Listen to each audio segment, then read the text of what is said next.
Sen beni dövmeye cesaret mi ediyorsun? Fransız hanımefendisinin ne olduğunu bilmeme gerek yok. Sadece Türk görgüsü ve ahlakı bana yeter. Kumadan doğan şerefsize bak, ağzından pislik akıyor, köpek gibi havlıyor. Tank. Biliyorum, sen ve annen benden nefret ediyorsunuz. Neyin varsa bana gel. Ne olur babanı kızdırma. Sankuma. Asil hanım konuşurken sen kim oluyorsun da lafa karışıyorsun? Sen bana nasıl vurursun? Üstelik bana hala Sankuma mı diyor? Song Yutan, ne yapıyorsun sen? Annen sana ne öğretmiş böyle? Yeni bir çağdayız artık. Hala kafan feodal saçmalıklarla dolu. Zaman değişti ama görgü ve ahlak asla değişmez. Sam Meifang, burslu bir öğrenciyken Veli Nemet'inin kocasının yatağına girdi. Üstüne kadının ölümüne sebep oldu. Tam bir ahlaksızlık. Eski ev sahibesi ve kızı kolay lokmaydı ama ben bir zamanlar başhanımdım. Zaman değişti, kuma almak artık kabul edilmiyor. Babam, Sankuma'dan hiç kardeşimi dünyaya getirdiğinde annemden daha boşanmamıştı. Ben görgülü biriyim. Hiç kardeş ve kuma kelimesinden hoşlanmıyorsan onlara metres ve piç kurusu da diyebilirim. Madem bu kadar görgülüsün, benim baban olduğumu da bilirsin. Ailelerin sözü, büyüklerin kararı. Bu nişanı yerine getirmeni istiyorum. Viang ailesine gelin gideceksin ve bu iş bitecek. Evlenmem demiyorum ki. Ama eskiden beri. Gelin olan kız çeyiz götürür. Babacığım, sen bana çeyizimi vermedin. Böyle alelacele evlenirsem herkes Song ailesinin görgüsüz olduğunu konuşmaz mı? Song Yutang, sen resmen doyumsuzsun. Nice yıllardır Song ailesinin büyük kızı olarak tüm görevler üstlendi. Sen ne hakla onun çeyizine göz dikiyorsun? Hiç kardeş ne güzel konuşuyor. O zaman dışarıdan birini bulup ona senin yerine Song ailesinin büyük oğlunun görevlerini yaptırayım. Song Yutang, sen delirdin mi? Ben senin öz ağabeyinim. Piç ağabey de ne demek? Sen hep annemizi beceriksiz görüp Sankuma'yı öz annen yerine koymadın mı? Babam da aklı başından gidip o hizmetçiyi nikahına aldı. Ve kuma olarak doğan kadını yeni eş yaptı. Yoksa sen hiç bile sayılmazdın. Hiç kardeşin gibi gayrimeşru çocuk olurdun. Sen, Baba, düğün alayı birazdan burada. Gelinin yüzüne atılacak her tokat benim değil. En zengin aile olan Viang ailesinin yüzüne atılmış olur. Madem biliyorsun, uslu arabaya bin ve evlen. Uslu olmamı istiyorsan çeyizimi hakkıyla ver.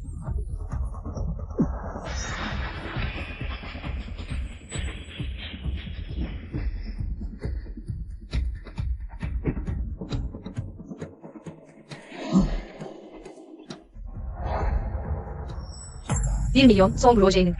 Tek küpesi bile etmez.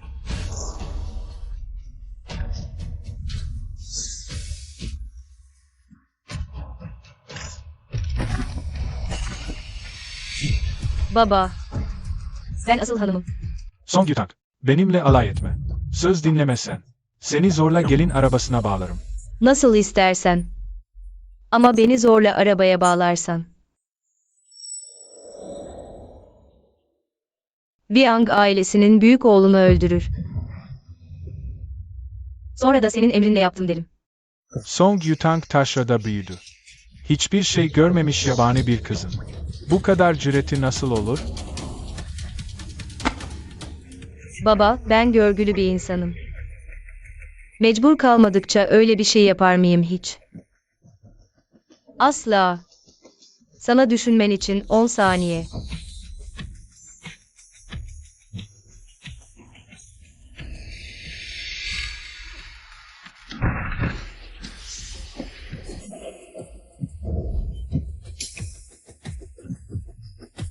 R.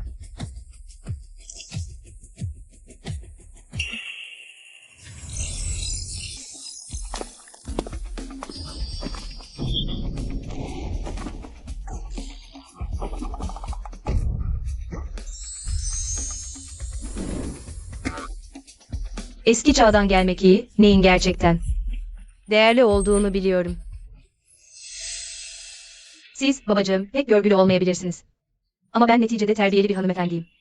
Muhteşem çeyiz veremesem de eli boş gitmem. Bunlar da çeyizim olsun. Sen. Teşekkür ederim babacığım. Çeyizime çeyiz kattığınız için. Song Yutang, sen. Teşekkür ederim Piç ağabeyciğim. Kardeşinin çeyizine çeyiz kattığın için. Abla, babamızı böyle kızdıramazsın. Ah, Madem kardeşim bu kadar ısrar ediyor, ben de asıl hanım olarak mecburen kabul ediyorum. Siz, hanımefendi, lütfen gelin arabasına buyurun. Ben kızınız Song Yutang, bugün evden ayrılıyorum. Vedalaşıp gidiyorum.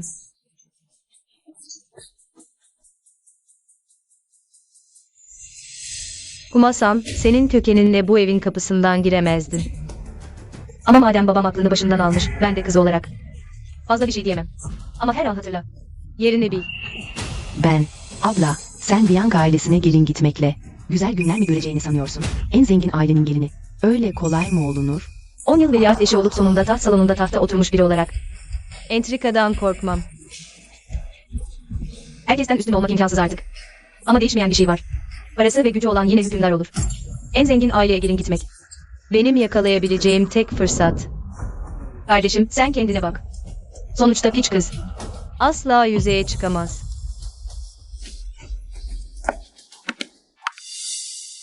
Chen teyze, biraz meyve ye. Meyveyi ithal yerim ben. Senin aldığın bu şeyler ne böyle? Kenar mahalle pazarı artığı. Çok taze görünüyordu. Ben de aldım. Song Hanım geldi.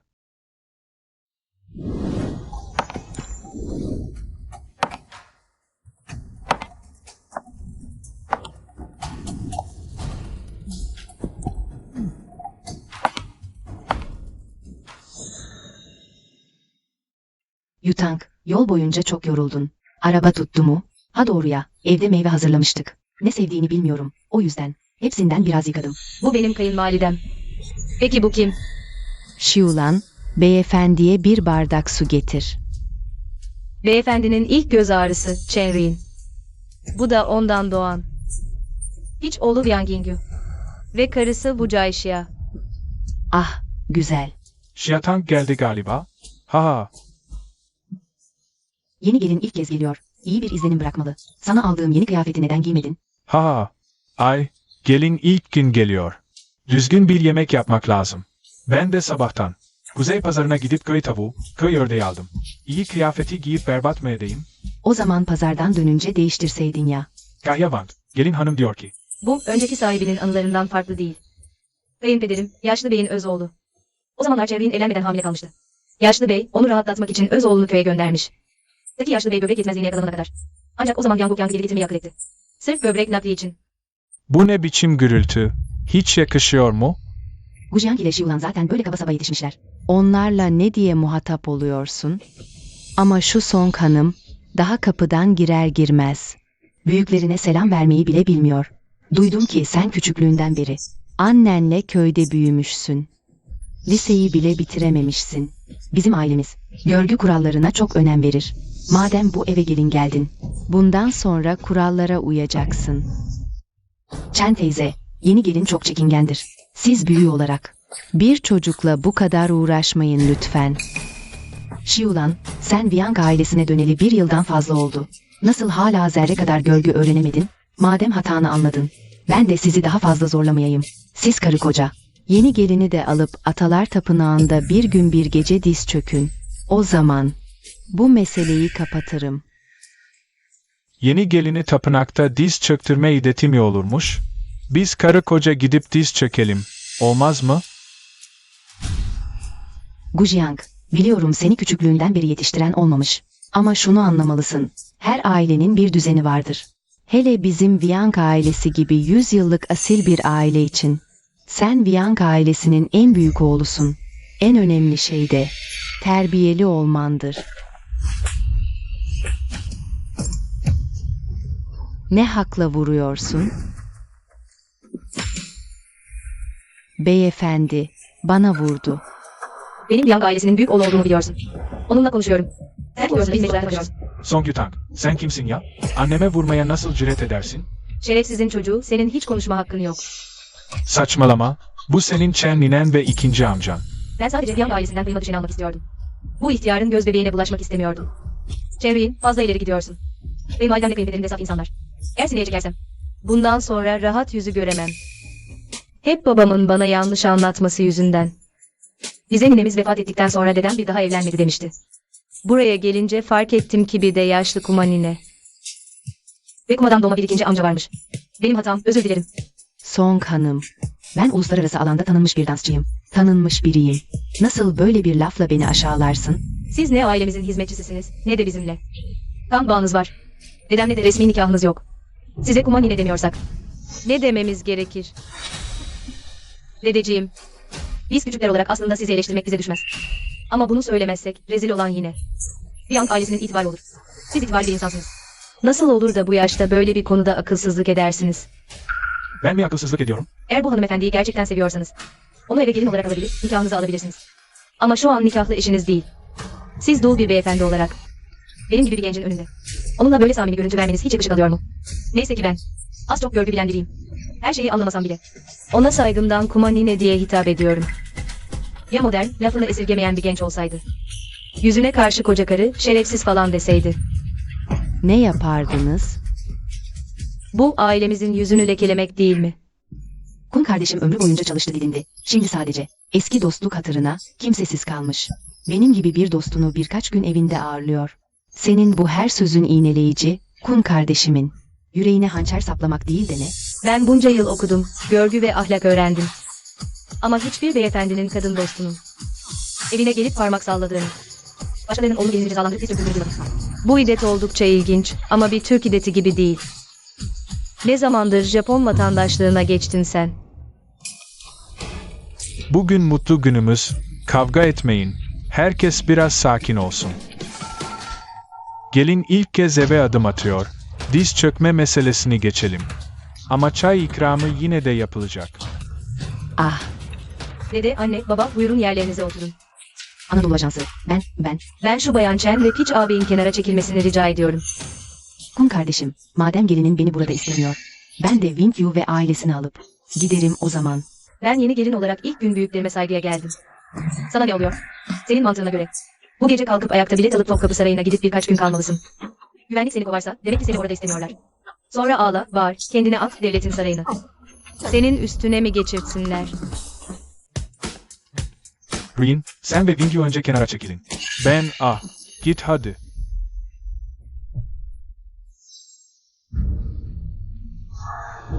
Baba, o konu. Baş köşeye buyurun.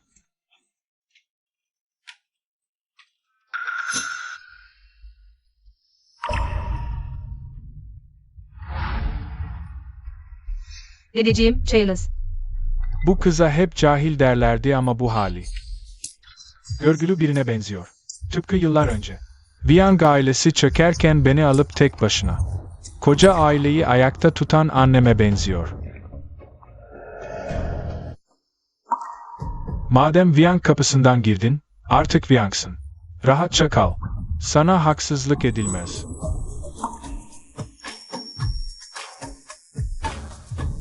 Teşekkürler, dedeciğim. Baba, çayınız. Anadolu Ajansı, aferin evladım. Çok güzel olmuş. Al bakalım. Teşekkürler, babacığım. Anne, çayınız. Güzel, güzel. Burası Muya'nın odası. Şimdilik burada kalacaksın, kusura bakma.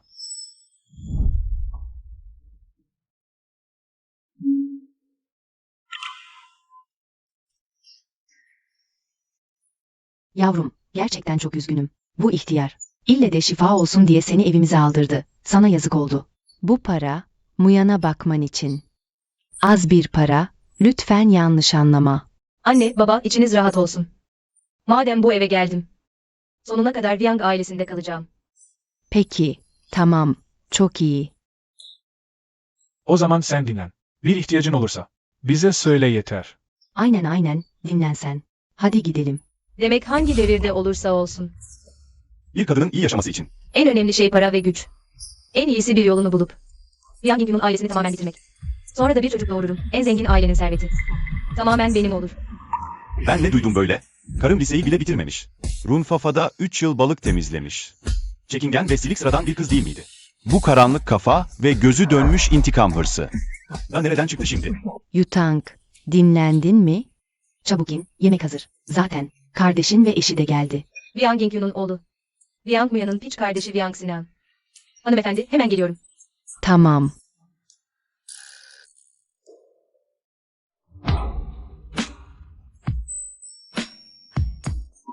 Sonunda gidiyorlar. O işi yaparken bari kapıyı kilitleyin. Kapıyı bile kapatmıyorsunuz. Daha giyinmedim bile. Gelinim gel. Gel, otur. Sana güzel yemekler yaptım. Şu çorbayı bir tat. Sabah erkenden pazardan seçtim. Bütün öğleden sonra kaynadı. Teşekkürler baba. Me, çok güzel olmuş. Beğenmene sevindim. Yarın baban yine yapsın sana. Aynen, aynen. Bu köyden alınan organik tavuk çok pis. Kokusu da çok ağır. Fransız organik tavuğunu tercih ederim. Dokusu daha yumuşak, kokusu da yok. Bence gayet güzel kokuyor. Amcacığım, bana da bir kase koyar mısın? Olur, olur. Bu yengeniz olmalı. Wang Sinan'ın karısı Wen Jingyan. Görünüşe bakılırsa Wang Yingyun'un ailesinden. Biraz farklı. Gerçekten çok lezzetli. Teşekkürler amcacığım. Rica ederim, rica ederim. Beğendiysen ne mutlu. 3. yengemi gerçekten kıskanıyorum. 3. abim onu çok seviyor. Bir de amcamın tavuk çorbası var. Benim gibi. Sadece bir şoförün kızıyım. Hep haksızlığa uğruyorum. Ölsem daha iyi. Bu kim? O. Amcam Yang Zişin'in evlatlık kızı Yang Xia. Babası, ikinci amcanın şoförüydü. Yıllar önce, amcanın hayatını kurtarırken annesiyle babası hayatını kaybetti. Bu yüzden Zişu amcan onu evlat edindi. Xia'nın depresyonu olduğunu bile bile.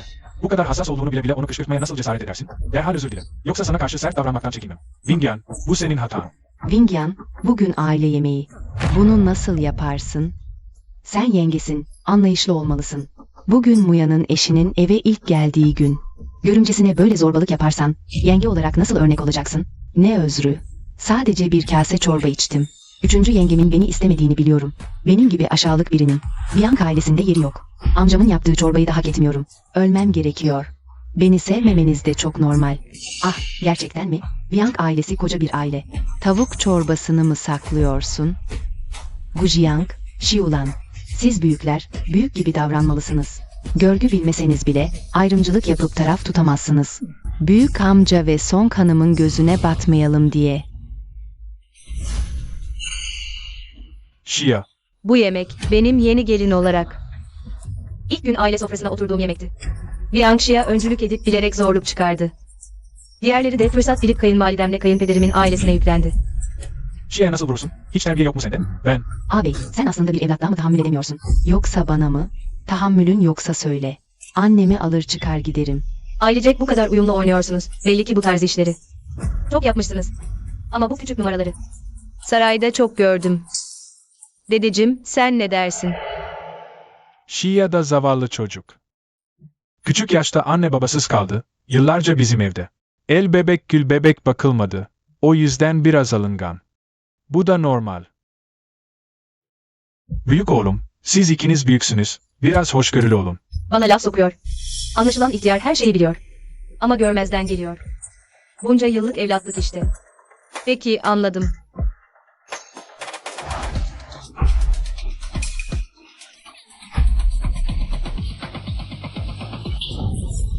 Gecenin köründe ne bağırıyorsun? Komşular duyacak. Deden öldü sanacaklar.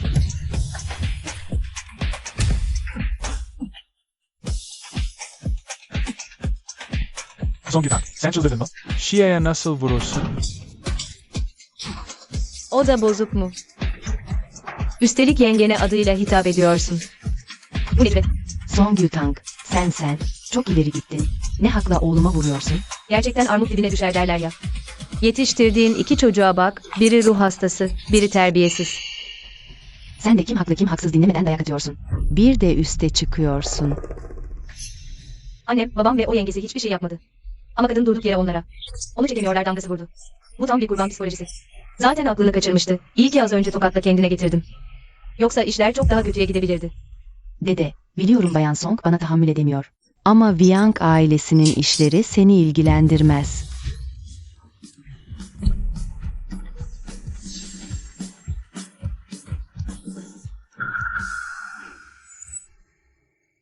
Dede, görüyorsun ya, hastalığı giderek ağırlaşıyor. Bugün kurban psikolojisiyle ağlayıp kıyameti koparıyor. Yarın çok daha çılgınca şeyler yapmaya kalkar. Biz gençler kaçarız ama sen yaşlısın. Ayağın çabuk tutmaz, ya bir gün çıldırırsa. Mutfaktan 2 satır alıp seni kıyma yaparsa. O da çok korkunç olur.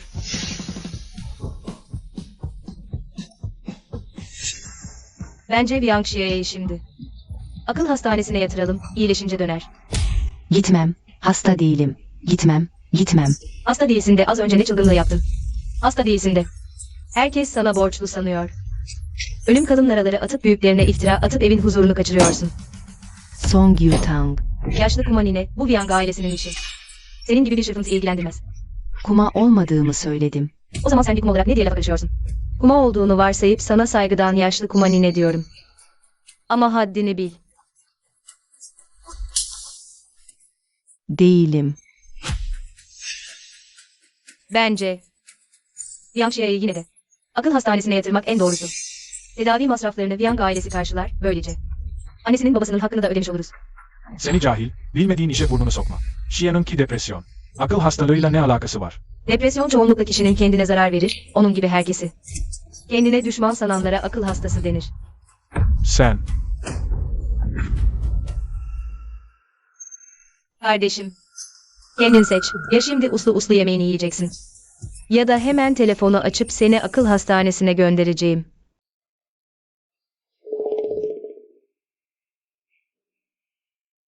Anlaşılan uslu uslu yiyecek. O zaman herkes otursun, yemeğini yesin. Sen. Yaşlı kuma, büyük gelin evin düzenini sağlıyor. Sen sus. Ben. Chia kardeşimin görgüsüz olmasına şaşmamalı. Meğer hepsini sizden öğrenmiş, tam bir aile. Balık baştan kokar.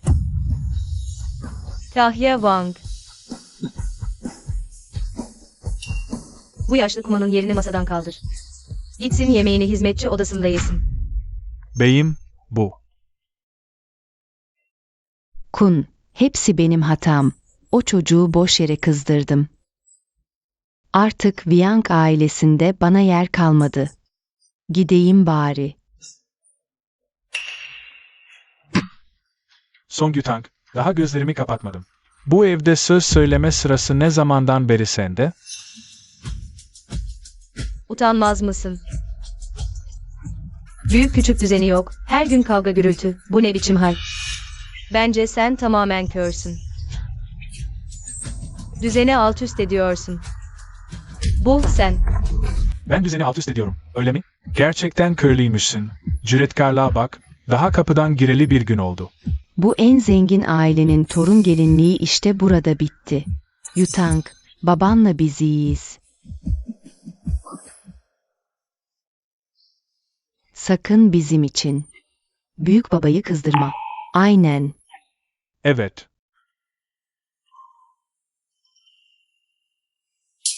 Eski bir söz vardır. Az olandan değil, adaletsizlikten kork. Evi yönetmenin en önemli kuralı teraziyi dengede tutmaktır. Ama siz öyle yapmadınız. Görmezden gelmekte kalmadınız, tarafta tuttunuz. Şu hale bakın. 100 yıllık aile mirası. Dış düşman kısa vadede yıkamaz bu aileyi. Ama iç kavga kökünden söker. Kuma ortalığı karıştırıyor. Soy karıştı, kardeşler birbirine düştü. Balık baştan kokar. Kökü çürümüş bu düzen. Böyle bir aile nasıl ayakta kalır? Dede, Song Yutang nasıl böyle konuşabilir? Eğer siz onu adam akıllı terbiye etmezseniz. Bu evde kimin sözünün geçtiğini asla öğrenemeyecek. Haklısın baba. Şia daha çocuk. Annem sadece çocuğunu koruyor. Song Hanım'ın. Bu kadar büyütmesine ne gerek var? Yoksa size saygısızlık etmek için fırsat mı kolluyor? Dedeciğim, Shao'ya biliyor. Ben burada yabancıyım. Wang ailesinde kalmayı hak etmiyorum. En iyisi gidip öleyim. Böylece amcanın ve Song Hanım'ın gözüne batmam. Aman Şia. Yeter. Yemeyeceksen defol git. Wang ailesi tiyatro sahnesi değil. Burada tepinip ağlayamazsın. Herkes otursun, yemeğini yesin.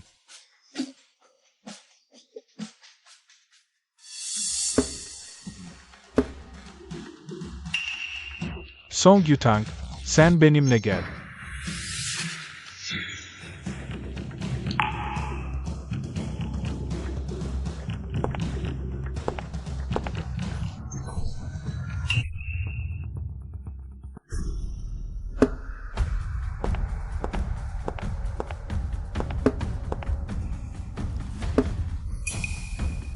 Song Hanım. Bugün gerçekten çok cüret girdin. Ben 4 erdemli bir kadınım. Madem Viang ailesinin gelini oldum, eski deyişle. Geleceğin evin hanımıyım. Kendi vazifemi yapıyorum. Bu gayet doğal. Demek zihniyetin oldukça geleneksel. Gelenek değil bu. Atalarımızın kanla, gözyaşıyla öğrendiği tecrübe. Binlerce yıldır, her devirde. Sonunda evin hanımı kavramına ulaşmışlar. Çünkü bu kanlı bir dersten çıktı. Ben bu eve yapayalnız geldim. Kaybedecek hiçbir şeyim yok. Ama söyleyin dede. Siz kaybetmeyi göze alabilir misiniz?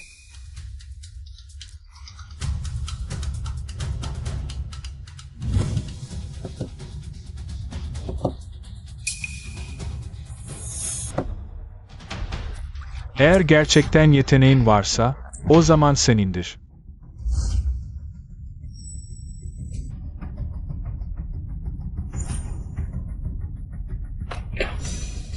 O halde büyük baba, zahmet olmazsa benim için iyi muhafaza et. Peki.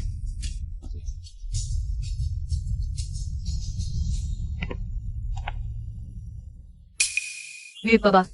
Kendi öz içi tahtta otururken Zhou kralı bile paramparça oldu. Kral Huan da kaçamadı, cenazesini kaldıran bile olmadı. Peki ya kan bağı olmayan evlatlık biri gelirse, o zaman ne olacak? Tarih boyunca tapınaklarda sadece öz anne babanın levhası durur. Evlatlık alan birinin levhasını kim gördü şimdiye kadar?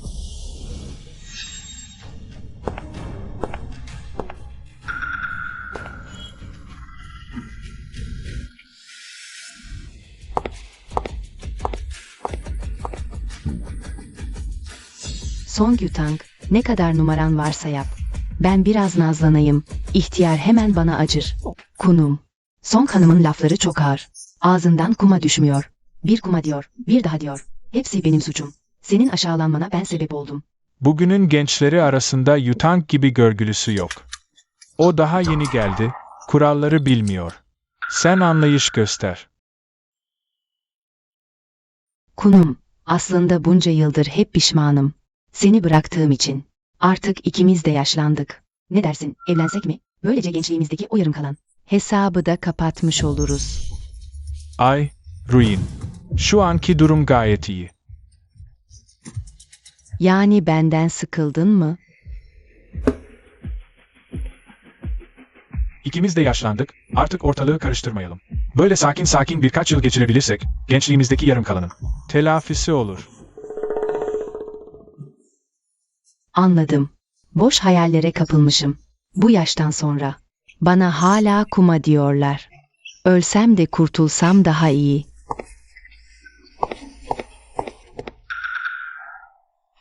Şu çorbayı bir tatsana. Sabah erkenden pazardan seçtim malzemeleri.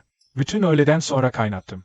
Büyük baba, Shao'ya biliyor. Ben bir yabancıyım. Amcanın yaptığı tavuk çorbasını içmeye layık değilim. En iyisi gidip öleyim de amca ile Song Hanım'ın gözüne batmayayım.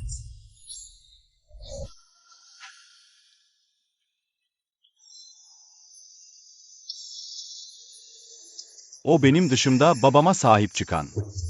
Hatta Viang Dinkun'a kafa tutan tek kişi. Bu yeni gelinim. Gerçekten her geçen gün daha da ilgimi çekiyor. Kapı neden açık kalmış?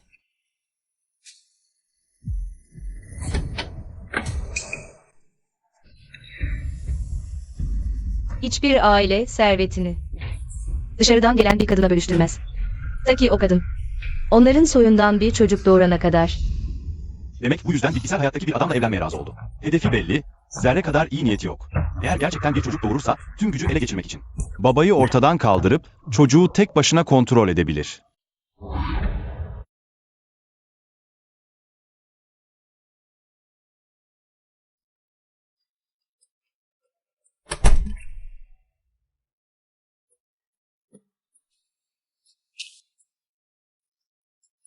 Bugün usludur. Dönünce görüşürüz.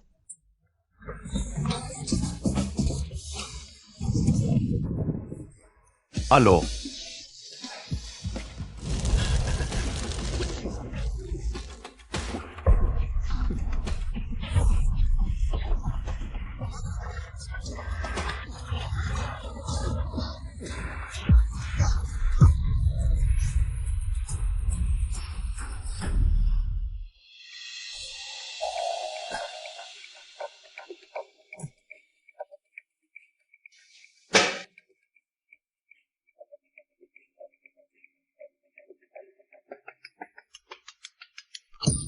Ben Mars Dünya Temsilciliğinden Lin Shihuang.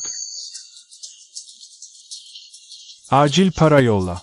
Galaksi gemisini alınca. Seni Samanyolu'nun prensi ilan edeceğim. Ha ha. Zaha Chuan, benim. Uyandım. Ah, sen benim yıllardır kayıp olan. Ding dong. Kadın kıyafetiyle Eitrem'e Paradise dansı yaptığın. Full HD videoyu yedekledim. Farklı yerlere. Gizledim. Başıma bir şey gelirse otomatik olarak yayınlanacak. Nasıl uyandın sen? Saçmalama. Sen nasıl akıl hastası oldun? O kaza işinde kesin bir iş var.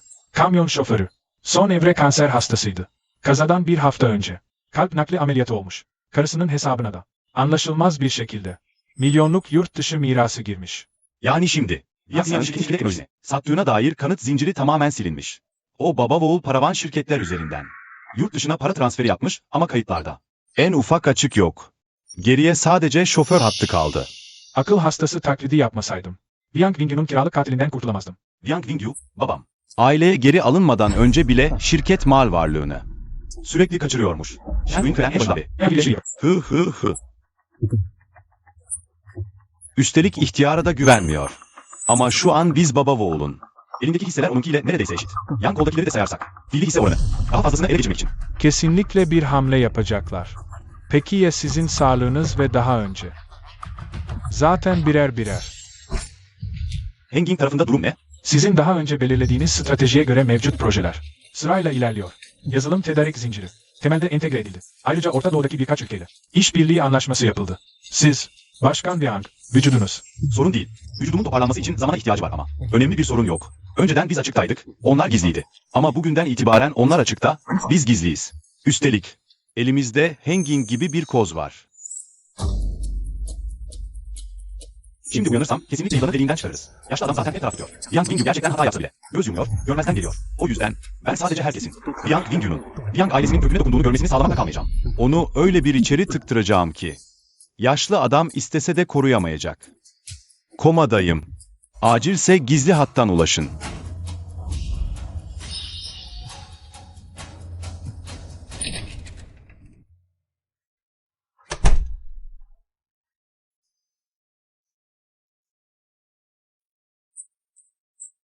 Şoför hattı kopmamalı. Mutlaka karısını ve kızını bulun.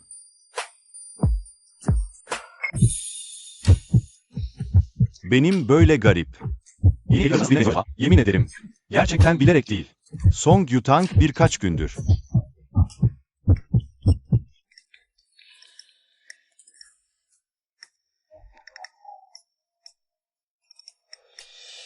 Beni zaten rahatsız ediyordu ama ben kesinlikle. Kızların üstünü değiştirmesini dikizleyen.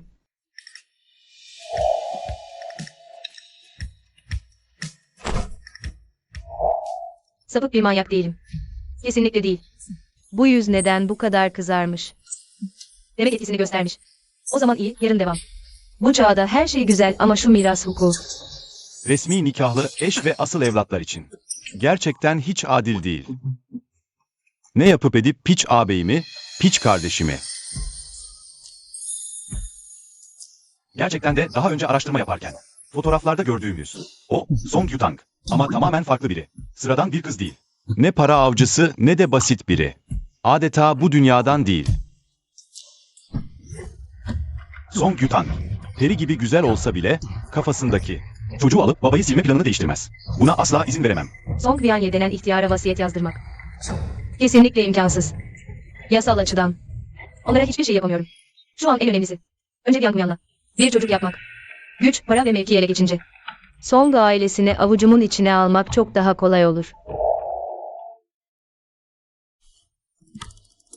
Yine ne var? Neyse, kadını eve aldık bir kere. Atacak halimiz yok ya. Kaldı ki bilim bile beni uyandıramadı. Ama o uyandırdı. Belki de kaderin böyle bir planı vardır. Kendi karım, katlanacağım artık.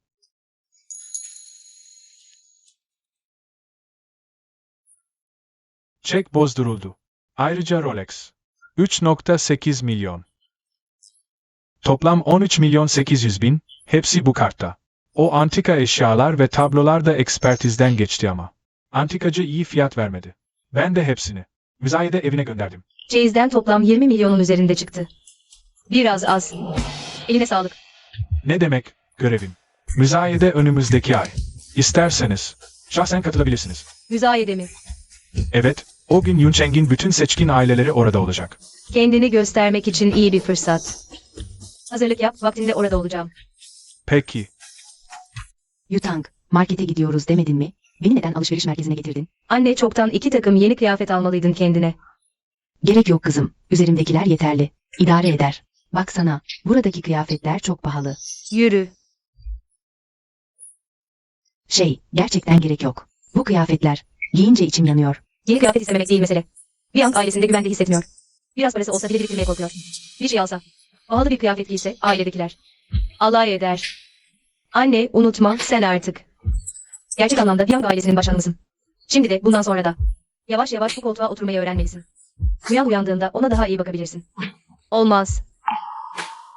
Anne, gelinin buradayken neden korkuyorsun? Bugün ben ödüyorum.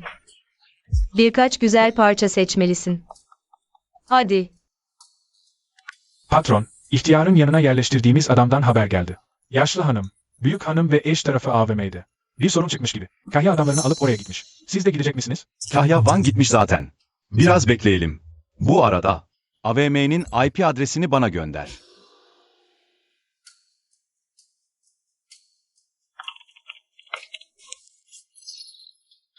Şia, ne diyeceksen düzgünce söyle. Aile içi meseleler dışarı sızmaz. Önce benimle eve gel.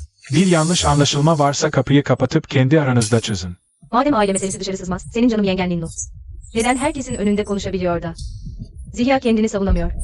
Yeter, Chengyu. Kaderime razıyım. Çocuğumun babasını Zikya'ya bırakmaya razıyım. Kartını da Zihya kullansın. Siz de. Artık bize, bu öksüz anaya, zorluk çıkarmayın. Tamam mı? Kocan ölmedi mi zaten? Yasal olarak ölü sayılan biri nasıl Zihya ile birlikte olur? Nasıl Fantuan'ın babası olur? Sen. Son Gütang, fazla ileri gitme. Guangguang'ın babası benim abim. O artık öldü. Ben Guangguang'ın babasıyım. Bir sorun mu var? Yani az önce Linno. Zihya çocuğunun babasının kartını kullanıyor. Çocuğunun babasını elinden alıyor derken. Senden mi bahsediyordu Jichengyu? Liang Ziya, sana çoktan söylemiştim. Artık hiçbir bağınız kalmadı. Daha ne zamana kadar peşimi bırakmayacaksın? Ne zamana kadar? Guangguang'ın babasının vasiyeti olsaydı. Bana seninle ilgilenmemi söylemeseydi. Seninki ailesinde asla tutmazdım. Hele. Tuantuan'ın bana baba demesine asla izin vermezdim. Ki Chengyu, sen insan mısın be? Bacakların tutmadığında, kapı dışarı atıldığında, Zihya senin hayatını kurtardı. Hiç düşünmeden seninle evlendi. Şimdi o kadın için. Onun seni rahatsız ettiğini mi söylüyorsun? Jichengyu, polis şu an. Yolda. Evlilik kayıtları ortada, her şey açık. Eğer gerçekten Liang ailesinin büyük hanımı, senin gibi evli bir adamı rahatsız ediyorsa, ben Liang ailesinin gelini olarak, sana söz veriyorum tüm medya kanallarıyla. Senden ve Linnu'dan açıkça özür dileyeceğiz. Maddi kaybını da karşılayacağız. Ama eğer bu bir iftiraysa, Sayın Ki. Sözlerinizi iyi düşünüp öyle konuşun. Büyük hanım doğru söylüyor. Bugün burada bu kadar insan varken. Açıkça söyleyin. Kim kimi rahatsız ediyor? Yasal eşiniz kim? Bizim beyimiz. Yaşlı olabilir ama gözüne hiçbir şey batmaz. Ben bir anlık gaflete düştüm. Ağabeyim öldüğünden beri. Lulu çok sarsıldı, panik ataklar geçiriyor. Doktor, daha fazla stres kaldıramayacağını söyledi. Ben de onu kırmamak için. Öyle konuştum. Evet. Chengyu ile aramızda hiçbir şey yok. Bana böyle iftira atacağınıza. Öleyim daha iyi. temiz mi değil mi bilmem, tek bildiğim şey. Kocası ölmüş aklı başında bir kadının. Bütün vücuduyla kayınbiraderine yapışmaması gerektiği. Madem yengem beni bu kadar çekemiyor, o zaman yaşamanın da bir anlamı yok. Kimse tutmasın beni. Bırakın öleyim. Git o zaman, intihar edenin vebali kimseye kalmaz zaten, Kahya Wang. Şimdi Lin hanıma güzel bir mezar yeri ayarla, yanına da. Profesyonel cenaze ekibi tut, masraflar Liang ailesinden. Wang Wang'ın ne annesi ne babası var. Doğal olarak yetim, Kahya Wang, bu arada yetimhaneyi de ara. Bianca ailesi gücünü kullanıp bize zulmediyor. Bize dul ve yetime yaşama şansı bırakmıyor. Devam et, zaten rezil olan Liang ailesinin adı değil.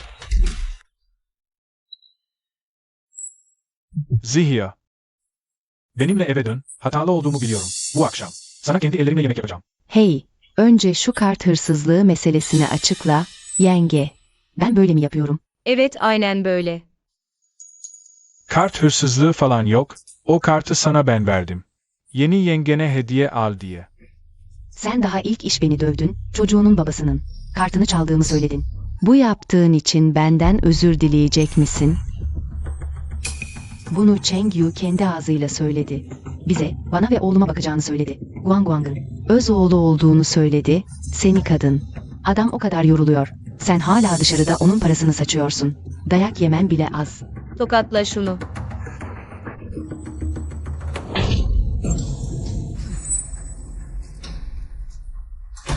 Benim dövdüğüm sensin, Wei Cheng Yu'nun. Resmi nikahlı karısı benim. Sen ne hakla onun kartını taşıyorsun? Ne hakla evin maliyesini elinde tutuyorsun? Ne hakla tepeden tırnağa altınlar içinde geziyorsun? Bir torba köpek mamasına bile binlerce lira veriyorsun. Ama bizim anne kız bir aylık geçim paramız. Sadece 100 lira. Çünkü ben ki ailesinin büyük geliniyim. Bu evin hanımıyım. Sizin paranız da benim yönetimimde. O zaman mahkemede görüşürüz. Bırak hukuk karar versin. Of. Cheng Yu, gördün mü bu kadını? Sana söylemiştim. Böyle fakir ailelerden çıkan kadınlar seninle sadece para için evlenir. Ayda 100 lira veriyorsun. Geçinmeye yetmiyor. Bir de mahkemeye taşıyor. Cheng Yu. Ya. Demek Wang ailesi fakir ve küçük bir aileymiş. Wang ailesinin kızı her ay sadece 100 lira harçlığa layıkmış. Sana verdiğim kart nerede? Çıkar onu ortaya. Cheng Yu. Ben böyle narin bir kadınım. Bir çocukla ne kadar zor, değil mi? Sen bana hep bakacağım dedin. Şimdi sözünden mi dönüyorsun? Beni ve çocuğu öldürmek mi istiyorsun? Baba. Guang bir daha oyuncak istemez. Anaokuluna da gitmez, her gün azıcık yemek yer. Baba, bizi bırakma olur mu? Zihya, ne olur, onlara bir lokma ekmek ver. Ama için rahat olsun, ek kart senin elinde. Nasıl harcarsan harca, sana kalmış. Hatanı söyle. Bana değiştiğini göster, lafla olmaz. Kartı çıkar ortaya, yoksa 5 kuruş bile alamazsın.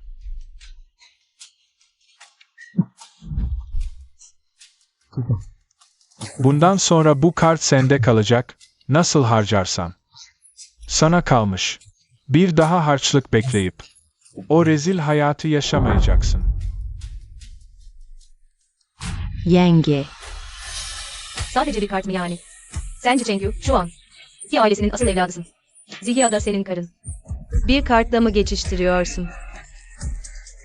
Peki sen tam olarak ne demek istiyorsun? Bundan sonra Zihya ki ailesinin evin hanımı olarak mali gücü elinde tutacak. Hepsi ki ailesinden kovulacak. Neden istemeyeyim? Zihya hadi gidelim. Madem ki ailesi sana kucak açmıyor. Wang ailesine dönüyoruz. Wang ailesinin hanımefendisi olarak. Kabul ediyorum. Zihya, sana söz veriyorum. Bu kartı al eve. Bunu sana verdiğim söz olarak kabul et. O zaman harca. Madem o verdi. Şu bayan Lin'in üstündekiler en az birkaç milyon eder. Senin üstünde başında ise birkaç bin lira var. Ağzından sevgi söylüyorsun. Yeminler, sözler. Bunu herkes yapar. Ben tek bir şeye inanırım. Para neredeyse sevgi oradadır. Garson.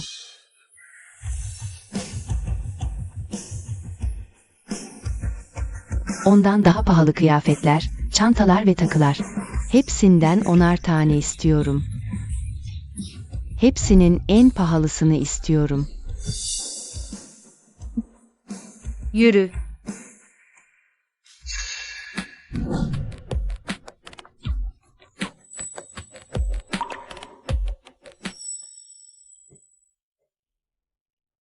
Çok çektin. Kız evlat da olsa insan evladıdır. Evlenince el ilemin malı olmaz. Geçmiş nasıl olursa olsun bundan sonra arkanda yengen var. Teşekkürler yenge. Muyan, bu gelin bizim aileye çok yakıştı.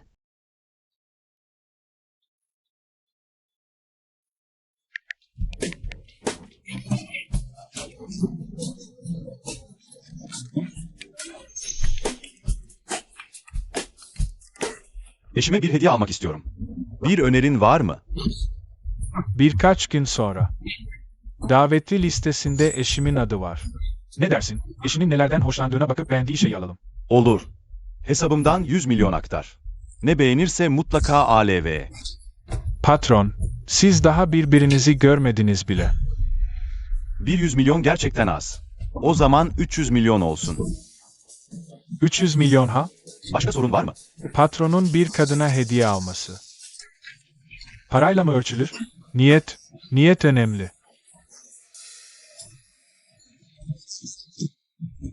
Peki, Daha dün bana demedin mi? Rol yapmaya devam edeceğim diye. Yoksa patronum. O acımasız. Asla tereddüt etmeyen. Asla aşık olmayan Liang Muyan. Tam bir aşk manyağı mı? bu yanlışlıkla kurulan evlilik belki de o kadar kötü değildir. Galiba gerçekten böyle nazik ve iyi kalpli, becerikli ve güçlü bir eşe ihtiyacım var. Üstelik bu kadar güzelken.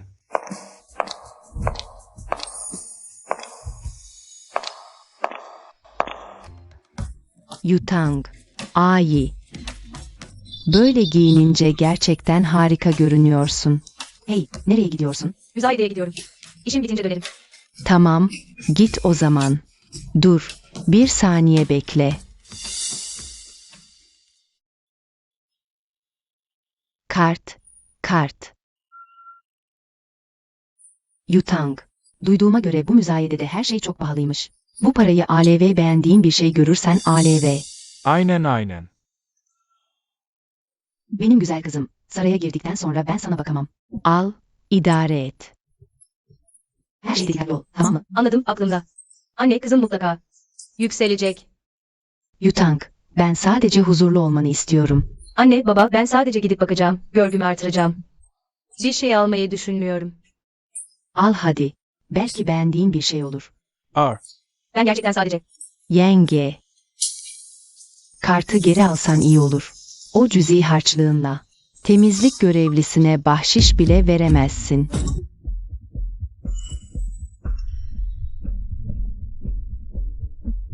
Caykia, öyle deme. Gujiang, Xiulan. Bu sözleri sakın kendinize dert etmeyin. Sonuçta bu müzayede öyle herkesin gidebileceği bir yer değil. Ama eğer gidip ortam görmek isterseniz, üstünüzü değiştirin, sizi de götürelim. Birlikte gidip bir hava alırsınız. Amcacığım, bu kıyafetle pek uygun olmaz gibime geliyor. Kapıda güvenlik var. O halde sizi mutfak malzemesi getiren biri sanıp içeri almayabilirler. Aynen öyle. Amcacığım, yengem, siz evde oturun, daha iyi. O tür yerlere ne diye gideceksiniz? Rezil olursunuz. Yürüyün.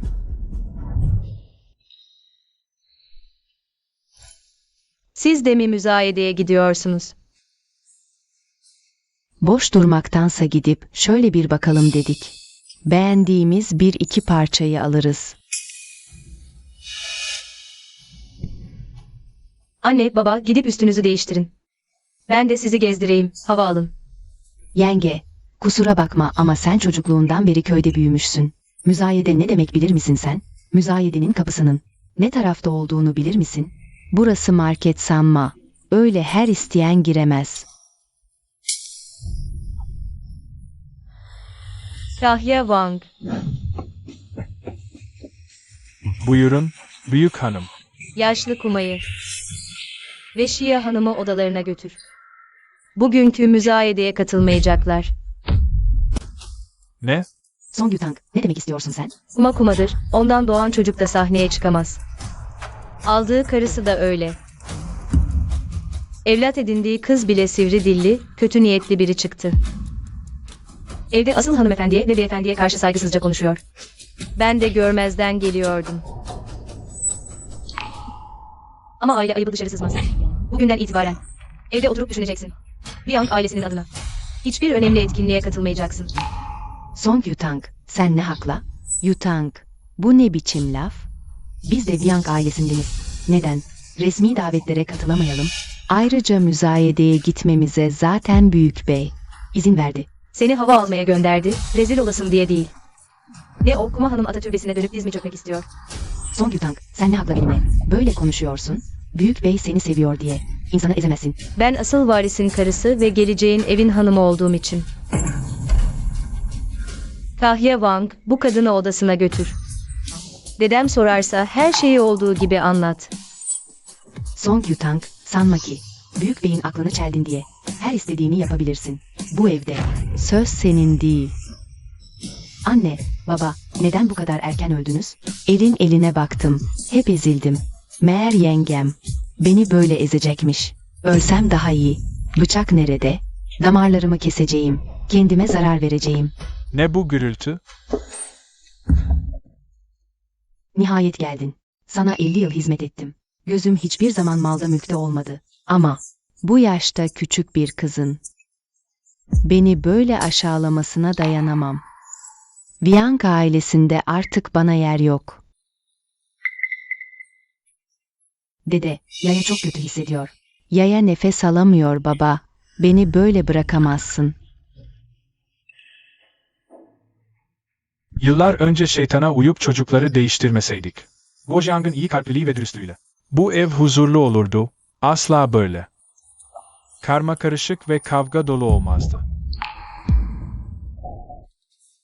Kun ağabey, iyi değil misin yoksa?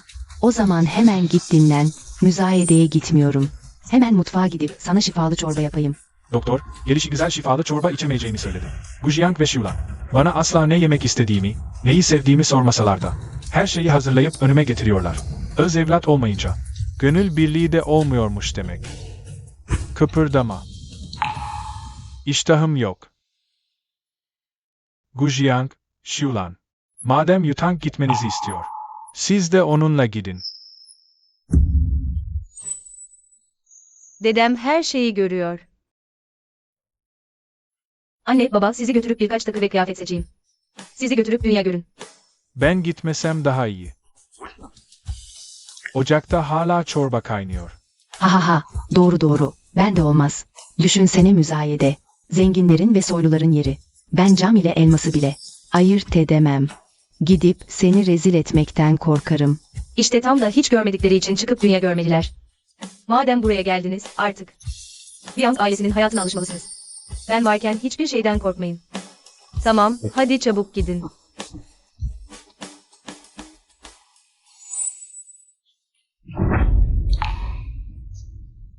Başımı şişirme. Kahya Wang, kapıya iyi bak. Tamam. Kun ağabey, dede. Roger, bugün müzayedede. Gözüne ne kestirdiysen söyle, ağabeyin sana alacak. Ağabey, bu çok pahalıya patlamaz mı? Sen yıllarca Song Yutang'ın yerine Song ailesinin hanımefendilik görevini üstlendin, o kadar eziyet çektin. Sana iki parça bir şey almakla mı batsın? Peki ablam kızmaz mı? O şu an en zengin ailenin torununun karısı. Ya benden intikam alırsa? Ne yapacağız o zaman? Viang ailesinin dışarıdaki yüzü Viang Yingyu. İçeride ise dedenin sırdaşı Madame Chen. Ve Viang Yingyu'nun karısı. Bukaya'nın sözü geçiyor. Şu Yang Wang. Ailesine gelince, o sonradan görme sürüsünün harçlığı bile yok. Song Yutang'ı hiç söyleme bile. Vianye, öyle deme. Yutang denen kız. Öz annesinin elinde büyüdüğü için kalbi kararmış olsa da. Netice itibarıyla senin öz kızın. Ben yine de onun iyi olmasını isterim. Evet, ablam ne kadar kötü olursa olsun. O da bizim Song ailesinden. Dışarıda onun hakkında. Asla konuşmam. Ailemize leke sürsün istemem. Siz anne kız ne kadar da uyumlusunuz. Song Yutang'ın annesi gibi değil. Bir kadın evinde oturup kocasına ve çocuğuna bakacağına. Dışarıda caka satıyor. Her yerde. Ne kadar becerikli olduğunu, kocasına sıfırdan nasıl destek çıktığını anlatıyor. O hayırsız kız da aynı onun gibi. Öz babası olarak. Beni zerre kadar takmıyor. Şimdi, boş ver o ikisini. Asıl aile biziz. Aynen öyle. Asıl aile biziz.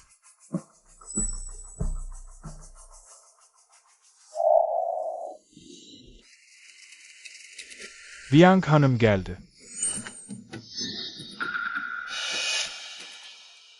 En zengin ailenin gösterişi de bambaşkaymış. Arabadaki. Muhtemelen Chen Hanım ve Viang'ın ikinci eşi. Song Yutang sadece yeni gelin. Bu kadar büyük gösteriş mi? Annem haklıymış. Song Yutang. Ne gösterişi yapabilir ki? Genç hanım geldi.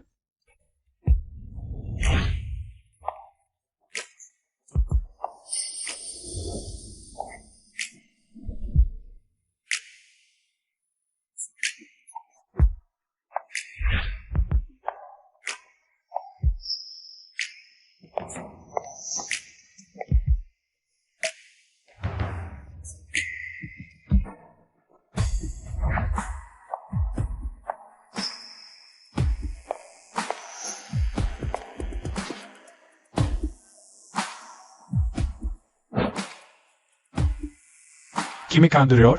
Bitkisel hayattaki bir adamla evlendi diye. Kendini bir şey mi sanıyor? Ağabey, öyle deme. Köyde büyümüş, sefaletten çıkmış.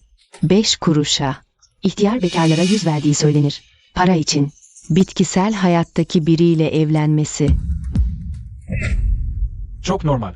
O kim ki? Saçmalamayın. Yutang, benim oğlumun nişanı 2 ailenin büyükleri tarafından kararlaştırıldı. Oğlum iyiyken, sizin Song ailesi yalvarıcısına. Yapıştı. Gayrimeşru kızınız Song Rovi'yi. Ona vermek istediniz. Oğlum düşer düşmez de. Tavır değiştirdiniz.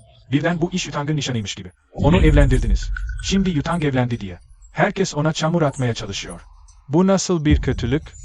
Yolda yürürken yıldırım çarpacağından korkmuyor musunuz? Olamaz. Bu Liang Muyan. Bitkisel hayata girdi diye hala onu koruyorsunuz. Yoksa baba, oğlunun hakkını kendisi mi kullanacak da? Babası bile belli olmayan bir çocuk mu? Peydahlayacak? Tabii ki kumadan doğan piçin teki böyle konuşur. Ağzından hep pislik akıyor. Sen delirdin mi? Ben seninle aynı anneden babadan gelmedim. Senin gözünde sadece o. Hizmetçi kadın anne sayılıyor, değil mi? Onun kucağında büyüyen piç. Benim seviyeme çıkmaya nasıl cüret eder? Sen kim oluyorsun? En zengin aileye gelin gittin diye. Kendini saraylarda büyümüş hanımefendi mi sanıyorsun? Sana şunu söyleyeyim, senin gibi biri. Er ya da geç o konaktan kovulacak. Sürükleyin şunu dışarı, ağzını burnunu dağıtın. Ne yapıyorsun? Abla, ağabeye bunu nasıl yaparsın? Bianca ailesinin gelini oldun diye. Biz öz kardeşlerini tanımazlıktan gelsen de. Herkesin önünde böyle vahşet uygulayamazsın. Ağzını kapatın ve dışarı sürükleyin. Song Yutang. Seni hayırsız evlat. Kusura bakmayın millet. Rezil ettik sizi. Bu ikisi benim piç kardeşlerim. Anneleri Sankuma yüzüne bakılmayacak bir hizmetçiydi. Ondan doğan çocuklar da. Elbette görgüden nasibini almamış. Eşimin ailesi Viang, iyiliksever bir ailedir. Bugün burada Viang ailesinin itibarını sorgulamaya cüret ederlerse. Yarın sizleri sorgularlar. Bu yüzden ben asıl evlat olarak onlara hadlerini bildiriyorum ki bir daha. Kimseyi rahatsız etmesinler. Bugünkü kabalığımız için. Hepinizden özür dilerim. Viang ailesi gerçekten köklü ve asil bir aile. Eskiden beri asil soy evi yönetir. Aileyi korur. Kumadan olanların boş konuşup ortalığı karıştırması. Elbette cezasız kalmaz. Sonuçta bu da Viang ailesinin gelini. Şu duruşa bak, ne asalet ama. İltifat ediyorsunuz. Ben daha gencim, ilk kez. Böyle bir ortamda bulunuyorum. İleride bir kusurum olursa lütfen beni uyarın. Büyük beyefendinin bizzat onayladığı bu kararlı ve adaletli tavır. İşte gerçek. Evin hanımı duruşu budur. Yutang, biliyorum ki sen hep annenle boşandığım için bana kırgınsın. Ama sen teyzeyle resmi nikahlıyız. Piç kız falan demen çok çirkin. Herkesin içinde böyle olay çıkarmamalısın. Baba, öyle diyorsun da sanki ben haksız yere yaygara koparıyorum. Evdeki piç kardeşler terbiyesizlik edip herkesin önünde ağza alınmayacak laflar ettiler. Benim hakkım yenmiş. Neyse de buradaki misafirlerin hangisi? İtibarsız bir insan ki. Yarın bir gün bir anlaşmazlık çıkarsa onları da aynı şekilde sorgularsınız. Rezil olan yine Song ailesinin itibarı olur. Ben asıl hanım olarak onlara terbiye öğretiyorum. Bu gayet doğal bir şey değil mi? Song Yutang, Viang ailesini temsilen katıldı. Yaşlı Viang, bu gelinini onaylamış belli ki. Şu an bunca seçkin aile de onu kabul ediyor. Siz ikiniz, buraya gelin. Arsızlar. Yıllardır işlerimle uğraşmaktan size terbiye veremedim. Bu rezil lafları nereden öğrendiniz? Derhal Song Yutang'dan özür dileyin. Baba, bana vurdun. Önce o başlattı. Özür dile dedim sana. Baba, nasıl yaparsın? Hiç kardeşlerim gönülsüzse zorlamayın. Kahya Bank dedemi ara. Song müdüre söyle. Kendi piç evlatlarını bile yönetemiyor. Şirket yönetme becerisinden ciddi şüpheliyim. Bundan sonra Song ailesiyle iş yapmayı bir kez daha düşüneceğiz. Diz çök, seni piç. Sana saçmalamayı öğreteceğim. Sen de diz çök ve özür dile. Diz çökmem. Baba, bana düşkün olduğunu biliyorum. Ayrıca Viang ailesine karşı bir sorunun olmadığını da. Ama bu piç kardeşler kayınvalidemle kayınpederime dil uzatıyor. Onlara iftira atmaya çalışıyorlar. Bence bundan sonra görüşmemize gerek yok. Sonra avukatıma sorarım. Bu iş nasıl çözülür bakarız. Diz çök. Kumasan, çocuğunu terbiye edemedin. Bir özür borçlu değil misin? Sen benden büyüksün ama en zengin ailenin gelini sıfatını üzerimde baskı kurmak için kullanıyorsun. Diyecek söz bulamıyorum. Baba, kuma lafı bana dokunduruyor. Sen ve kuma. Benimle fazla görüşmeyin artık. Yoksa büyüklere saygısızlık. Suçunu boş yere üstüme yıkarlar. Sen. Özür dile dediyse dileyeceksin. Bu kadar laf kalabalığına ne gerek var? Gelin hanım, çocuğumu terbiye edemedim. Özür dilerim. Özür dilerim. Sen kim oluyorsun da beni? Hiç sen özür dilemiyorsun. Baba, görüyorsun işte. Özür dile dediysem dileyeceksin. Daha fazla laflarsan kartını keserim. Özür dilerim. Daha yüksek. Özür dilerim. Daha yüksek. Özür dilerim. Aman, hiç ağabey, ne yapıyorsun öyle? Ben asıl hanım olarak cömert davranıp sizinle uğraşmıyorum. Benden değil, kayınvalidemle kayınpederimden özür dileyeceksin. Nedenmiş? Özür dilerim Viang amca. Özür dilerim Viang teyze. Sen de özür dile. Hiç kardeş sonuçta doğrudan iftira atmadı. Onun özür dilemesine gerek yok. Kim iftira attıysa o özür dilesin. Diğerlerinin özür dilemesine gerek yok. Şimdiden kim bağladı? Görünüşe göre bu yama. Parçası 4 kişilik aile, tahmin ettiğim gibi. Sahte bir tiyatro sahnesi. Son yanlışlarından başka bir şey düşünmüyor. Song Mingze, Sun Meifang'ın. Sevahlı değil sonuçta. San Mi Feng ve kızı. Zaten hiçbir zaman iyi insanlar olmadı. Küçük bir oyun oynadım. Aralarına nifak girdi bile. Bundan sonra bu ateşi. Daha da körükleyeceğim. En iyisi ortalıkta kan dökülsün, o zaman. Keyfime bakarım. Yutang. Dünürler, dünürler. O zaman biz içeri geçelim. Baba, hadi içeri girelim. Babam beni her zaman en çok sever. Bana mutlaka güzel bir parça almalısın. Aman, tamam. Ne istersen onu alacağım sana. Ağabey, ne bekliyorsun? Hadi içeri gir. Song Yutang. Benden intikam almaya kalkma. Hiç ağabeyim ne diyor öyle? Kardeşler arasında küslük olmaz. Sana haddini bildirmem, başımıza bela açma diyeydi. Benim önümde söylüyorsan, yarın başkalarının önünde de söylersin. Birine çatsam, zararı yine tüm Song ailesine dokunur. Mesele kapandı, biz yine bir aileyiz. Haydi, gel de görgünü artır. Buyurun.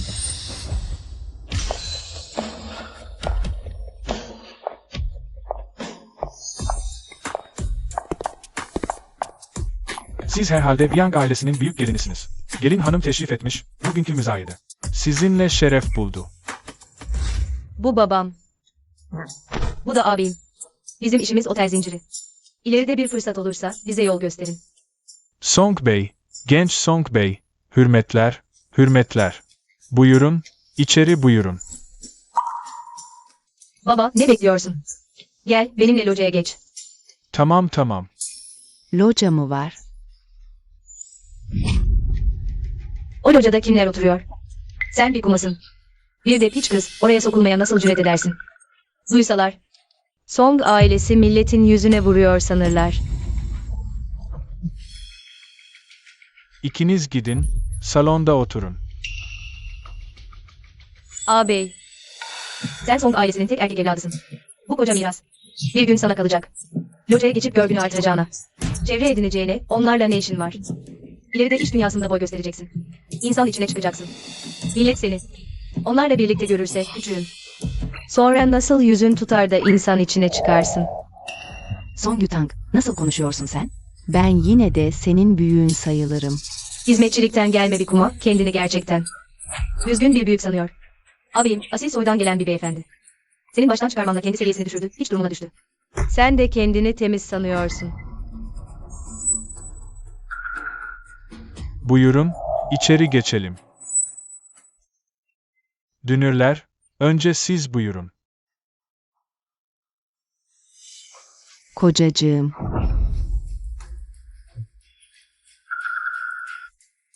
Kusura bakmayın, müzayede kurallarına göre. Ev sahibinin daveti olmadan locaya girilemez. Sizin yeriniz. Şu tarafta.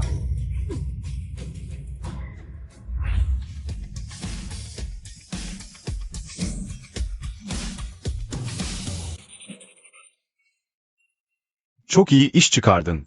Şirkette senin olduğunu bilmek içimi rahatlatıyor. Bir an önce dön artık. Sosyal işler neyse de, teknik kısımla. Gerçekten başa çıkamıyorum. Ben bitkisel hayattayım. Peki daha ne kadar bitkisel kalmayı düşünüyorsun? Yakında biter. Zhao Chuan şimdiden şoförün. İzni araştırıyor. Büyük Bey son zamanlarda. Song Yutang'ın gazına iyice geldi. Artık o aile karşı içten içe şüphe duymaya başladı. Elimize koz geçtiği an. Song Yutang'ın gazıyla birleşince. Onları devirmek an meselesi. Yani küçük yenge gerçekten işe yarayacak, öyle mi? Kocasının yolundan gidiyor. Tam bir hayat arkadaşı. Yenge yengedir. Ne küçüğü? Ama küçük yenge bizden 5 yaş küçük. O yüzden küçük yenge işte. Song Yutang. Benim resmi nikahlı karım. Beni kardeşin olarak görüyorsan, o senin yengendir. Küçük yenge falan yok. Ben o zengin çocuklarından değilim. O da benim. Para yedirdiğim metresim değil. Kardeşim. Sen ciddisin. Evet. O çok iyi biri. O zaman iyi sahipcan. Yenge öyle. Akıllı ve güzel bir kadın ki, eminim peşinde çok kişi vardır. Karımın güzel olduğunu ben de biliyorum. Tüh, aşk manyağı. Kes sesini. Müzayede başladı. Değerli misafirler, müzayede şimdi resmen başlıyor. Bu pırlanta broş, Windsor Müzesi'nden geliyor. Açılış fiyatı 2 milyon. Bu çok güzelmiş. 2 milyon 100 bin. Artıran var mı?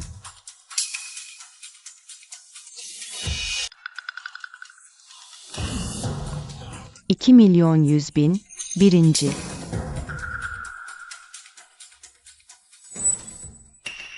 Baba, dedemden duydum. Beni o zaman sen göndermiştin. Uyana şifa olsun diye evlendirirken Yang ailesi. 30 milyon başlık parası vermiş. Eğer kazandığın parayı bana harcamayacaksan. O zaman işbirliği konusu. 2 milyon 100 bin, ikinci. Kızım, hemen dedeni arıyorum. Ona böbreğimi verdim, kesin beni dinler. Senin huyun çok aceleci. İstediğin şeyi. Baban ne zaman esirgedi?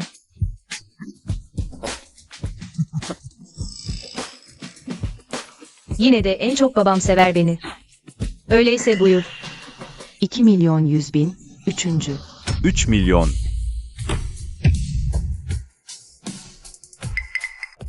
En çok babam sever beni. Öyleyse buyur. Al onu. Bu yenge sevmiyor bile. Neden alıyorsun? Yengen Song ailesine tuzak kuruyor. Babasının fiyatını yükseltiyorum. Tamam. 3 milyon. Deli misin? 2 milyon zaten tavan. Daha fazla verirsen zarar ederiz. Bırak. Babanın huyunu bilmiyor musun? Seni kesin azarlar. Ayrıca bende o kadar para yok. Açığını kapatamam. 350 bin. Baba. Karşıdaki kesin tekrar fiyat artıracak, 400'e çıkınca. Song Yutang'a değmeyeceğini söylerim. Bir sonrakine bakarız. 350 bin, birinci. 350 bin, ikinci. Artıran var mı? 350 bin, üçüncü.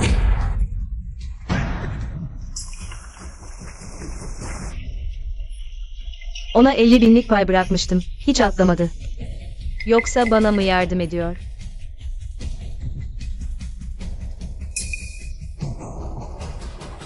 Karşıdaki kim? Ah genç hanım, içeride genç bir teknoloji zengini var. Adı Hank Wing. Yurt dışında servet yapmış, gücü de yerinde. Localarda oturan kişinin soyadı Gu. Ah Xiulan, fark ettin mi? Karşı locadaki ses çok tanıdık geliyor. Evet öyle. Bu sesi uzun zamandır duymuyordum. Ama çok tanıdık geliyor. Soyadı Gu. Ah, Tamam, sen çıkabilirsin. Şu Song Yutang denen tatlı şey. Annesi gibi sadece bir şeyleri kapmayı bilir. Beni yeterince sevmeseydiniz o nasıl başarabilirdi? Beni en çok senin sevdiğini biliyordum. Ha bu arada baba, az önce müzayede listesine baktım. Bir kol saati var. Abiye çok yakışır. Ona da bir tane alsana. Yutang, biliyorsun. Benim de maddi durumum pek iyi değil. Babacığım, hiç ağabey her ne kadar kendini rezil edip o kadını anne beğense de. Yine de Song ailesinin tek erkek evladı. Ve Song ailesinin tek varisi. Onun itibarı. Bizim Song ailesinin itibarıdır.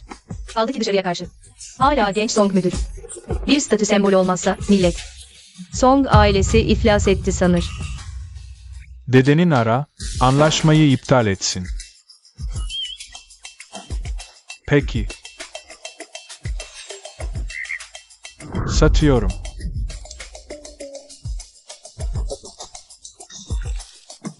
Değerli misafirler, şimdi sırada bu müzayedemizin en önemli parçalarından biri var. Lütfen dikkatle bakın.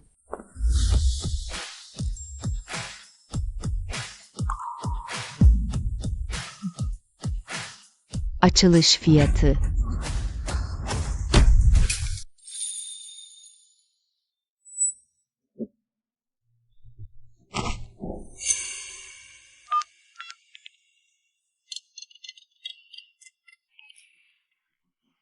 Baba, biraz para ver.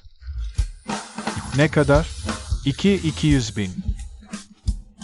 Ben hemen muhasebeye söyleyeyim, sana 2 milyon göndersin. Defol, işe yaramaz. 200 milyon.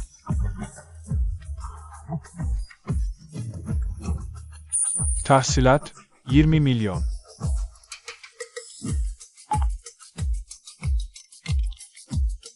Alo baba, ilk kez müzayedeye gidiyormuşsun. Ne hoşuna giderse al biraz. Ama siz karı koca. Ve Yutang o işlerden hiç anlamazsınız.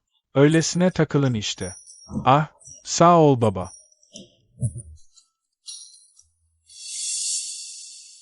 Yutang. Kartına 200 milyon yolladım. Yanında taşıdığın kart bu. Neye gönlün varsa onu ALV. Dünürler. Bu kadar para da ne böyle?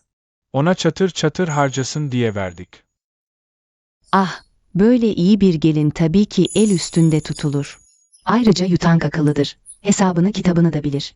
Bu evin parasını ona emanet etsem hiç tereddüt etmem. Ah, öyleyse şöyle yapalım. Bizim ailenin bütün parasını Yutang yönetsin. Ah, evet ya. Bunu nasıl düşünemedim? Yutang ikimizden de iyi hesap yapar. Anne, baba, güveninizi asla boşa çıkarmayacağım. Viang ailesinin mal varlığını en iyi şekilde yöneteceğim. Dünürler, Yutang müzayedeye ilk kez geliyor. Biz 200 milyon çıkardık. Sen de baba olarak. Ne kadar para çıkarmayı düşünüyorsun? Ben.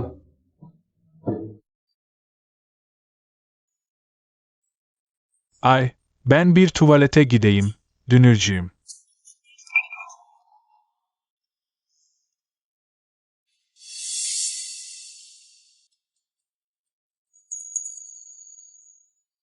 Yakışıklı, ona çok yakışır. 100 milyon, 100 milyon, birinci kez. 160 milyon, 160 milyon, birinci kez. 180 milyon, 200 milyon, 200 milyon, birinci kez. 220 milyon. 220 milyon, birinci kez. 280 milyon, 280 milyon, birinci kez. Arttıran var mı? 280 milyon, üçüncü kez. Satıldı.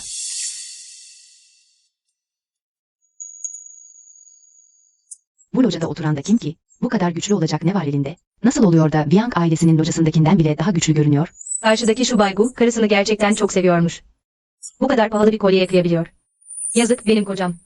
Hala yatakta, gözünü açamıyor. Hangi şanslı küçük sürtük bu kadar iyi kadermiş? Bir erkeğe bu kadar para harcatabiliyor. Saçmalama.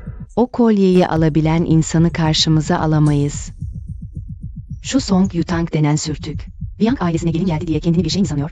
Elinde sadece cep harçlığı var. Asıl iyi şeyler. Hep büyüklerin elinde. Değerli misafirler, şimdi sizlere bu müzayedemizin en değerli parçasını sunuyoruz. Buyurun bakın.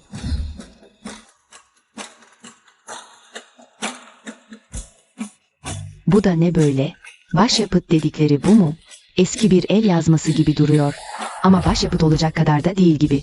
Değerli misafirler, bu Ming Hanedanlığından kalma bir mektup defteridir. Bu defterin sahibi ise Ming Hanedanlığı Mutfak Dairesi'nin baş sorumlusu He Shuangxi'dir. Xiaojizizi. Yutang, tanıyor musun? Hanımım, bu yengeçli börek. Lütfen tadın. Yüzüne ne oldu? Önemli değil. Öfkelerini benden çıkardılar. Ancak ondan sonra küçük ocağı kullanmama izin verdiler. Yemek yemesem de olur Xiaojizi. Aman hanımım, zaten yemek yapmayı seviyorum. Üstelik, Hayatımı sana borçluyum. Sen olmasaydın, bugün kepçeyi bile elime alamazdım. Hanımım, için rahat olsun. Bundan sonra ben varken, sana her gün değişik, Lezzetler yapacağım. İkimiz de iyi yaşayacağız. Yükselip adımızı duyuracağız. Ben bu işi başarınca sana başkentte. En büyük lokantayı açacağım. Sonra da 4 bir yana yiyeceğiz. Hiç kitap okuyup araştırmadım. HMM. Bu adamı duymuştum. Hem mutfağının atası. Wing hanedanlığının aşçıbaşısı. Gerçekten böyle biri varmış demek. Ben, He ailesi uydurdu sanıyordum. Devir değişti. Bu yemek kitabı çoktan kaybolmuştu. Bugün yeniden ortaya çıktı. Yani bu kitap sadece 1000 yıllık bir kültür. Hazinesi değil, aynı zamanda yemek kültürünün yaşayan fosili. Bu, aşçıbaşı Hesuangi'nin uzmanlara göre eşsiz son eserdir. Bu eserin başlangıç fiyatı 100 milyon yuan. Her artırım 10 milyon yuandan az olamaz. Artırmaya başlıyoruz. 200 milyon. 200 milyon. Birinci. Günümüzde insanlar gerçekten çok zengin. He ailesinden biri. Hangi He ailesi? He bu. Hareketleri aşağıya. O yıllarda. He Suangi yaşlılığında saraydan ayrıldıktan sonra. Bir lokanta açmış. İmparator Wing Muzong bizzat tatlıyla. Ona deniz sakin, nehir berrak yazılı tabelayı hediye etmiş. Sonra 3 çırak yetiştirmiş. Hepsi onun soyadını almış. He mutfağı, işte o çırakların bir kolunun torunlarıdır. Demek atalarının yadigarı ortaya çıktı. Bu yüzden bu kadar para döküyor. Hey. Yanlış hatırlamıyorsam babanda. Şu He aşçılık geleneğinin varisi olduğunu söylemişti. He aşçılık okulunun varisi. 300 milyon. Bu da kim? Aklını mı kaçırdı? Herkes kendi atalarının yadigarına bakıyor. O neden karışıyor? Galiba bu benim karım. Bu tarafta teklif 300 milyon. 300 milyon, birinci kez. Kızım. Bizim o kadar paramız yok. Şu an her gün yemek yapmanızın sebebi ne? Tabii ki yemek için. Koca bir aileyiz. Bir şekilde karnımızı doyurmamız lazım. Tabii bu aynı zamanda benim bir hobim. 13'ümde çıraktım, hep yemek yaptım. Bir gün yapmasam, içim rahat etmiyor. Peki siz aşçılığı nerede öğrendiniz? Tesadüfe bakın, tam da bu He aşçılık okulunun. Bizim oradaki bir zincir restoranında. Siz gerçekten He ekolünün varisi misiniz? Ben de bilmiyorum öyle miyim diye. Ama aşçılığı öğrenirken, ustaların anlattığı hikayelerden ibaretti hep. Bana kalırsa. Söylenenler yalan değil. Shaoji'nin aşçılığının en büyük özelliği. Her yemeği yapabilmesi. Ayrıca babamın yaptığı her yemek. Benim en sevdiğim yemektir. Babam He ekolünün varisi ise, o zaman her şey yerine oturuyor. Madem sen öyle düşünüyorsun, doğrudur. O zaman bundan sonra her gün ne yemek istersen bana yapar mısınız? Tabii ki. Sen bizim aileye gelin geldin, artık benim kızımsın. Sana altın gümüş veremem ama bir lokma yemek. Ne vereceğim? Ne yemek istersen babana söyle. Baban sana yapar. Doğru, o ıstakozu, mermer bifteği yetiştiremem. Ama arka bahçede sana birkaç besili tavuk ve ördek beslerim. O da olur. Birkaç dönümde organik sebze ekerim. Babana her şeyi yaptırırsın. Biz sıradan insanız. Günde 3 öğün yemek meselesi işte, değil mi? 310 milyon. 310 milyon, birinci kez. Arttıran var mı? 400 milyon. Bu taraftan 400 milyon teklif geldi. Bu da kim? Wang ailesi. Üstelik o, Wang ailesine yeni gelen büyük torunun eşi. Zengin aile işte. Bir ağızdan 90 milyon çıktı. Bu açık artırma mı, para yakma mı? 400 milyon, birinci kez. Vay canına. Karın çıldırmış. Anlaşılan bu el yazması. Onun için çok önemli. Ne kadar önemli olursa olsun, 400 milyon bu be kardeşim. Koca bir bina alınır bu paraya. Kültürel miras paha biçilemez. Ayrıca benim bu parayı ödeyecek gücüm yok mu? 500 milyon. 500 milyon, 1. 600 milyon. 600 milyon, 1.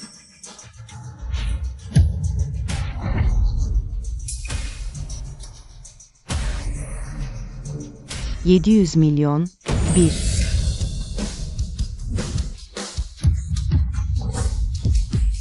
Açık artırmayı sürdürüyor.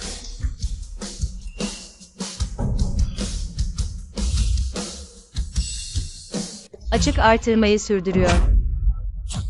Açık artırmayı sürdürüyor. Bu kadın çıldırmış olmalı. Yuncheng de böyle. Biri mi varmış? Viang ailesinin yeni gelini. Song Yutang. Hanım, bu açık artırmayı sürdürmek ne demek? Karşı taraf ne kadar öderse ödesin, sonuna kadar devam etmek demek. Ah, hanımım. Bunu beyefendiye nasıl açıklayacağız?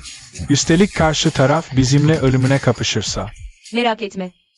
Bu parayı ödemeye cesaret ettiysem bir bildiğim vardır. Karşı taraf şu an muhtemelen geçmişimi araştırıyordur. Wang amca sen halledersin.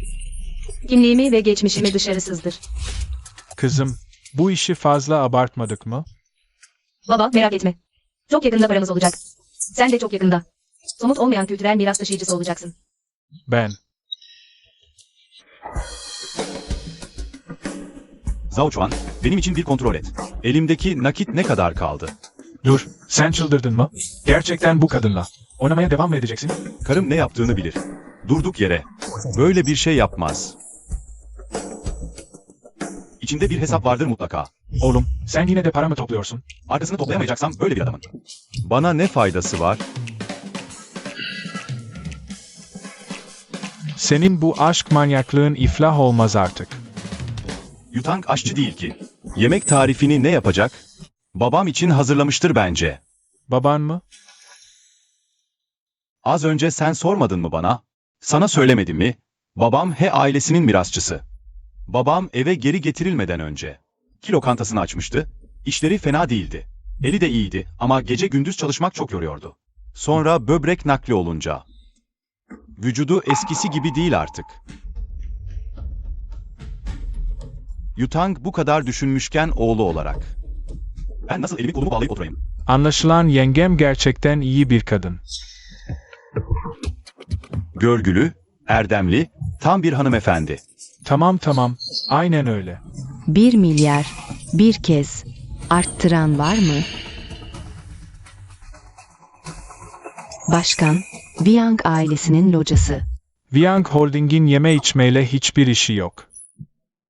Yemek tarifini ne yapacaklar? En zengin ailenin büyük oğlu aşçıymış diye duydum. Öyle mi? Hangi marka? Piyasa değeri ne kadar? Genç Viang, gençliğinde şantiyenin yanında bir baraka kurmuş. Kişi başı 10 lira. Sonra biraz para biriktirip Eskişehir'de 100 metrekarelik eski Viang Sichuan lokantasını açmış.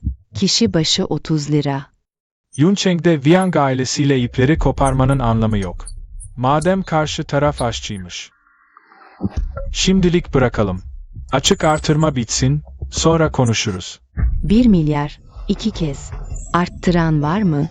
1 milyar 3 kez satıldı. Tangım. Eve dönünce, ihtiyar sinirlenirse. Benim zorladığımı söyle, tamam mı? Ben de He mutfağının mirasçısıyım. O el yazmasını ben istedim. Onun öz oğluyum, üstelik ona böbreğimi verdim. En fazla 2 laf eder. Aynen öyle. Evet, para biraz fazla tuttu. Ama ihtiyar şu an sapasağlam ayakta. Hep babanın sayesinde. Kızsa da. Babanı ortadan kaldıracak hali yok ya. Anne, baba, içiniz rahat olsun. Ne yaptığımı biliyorum.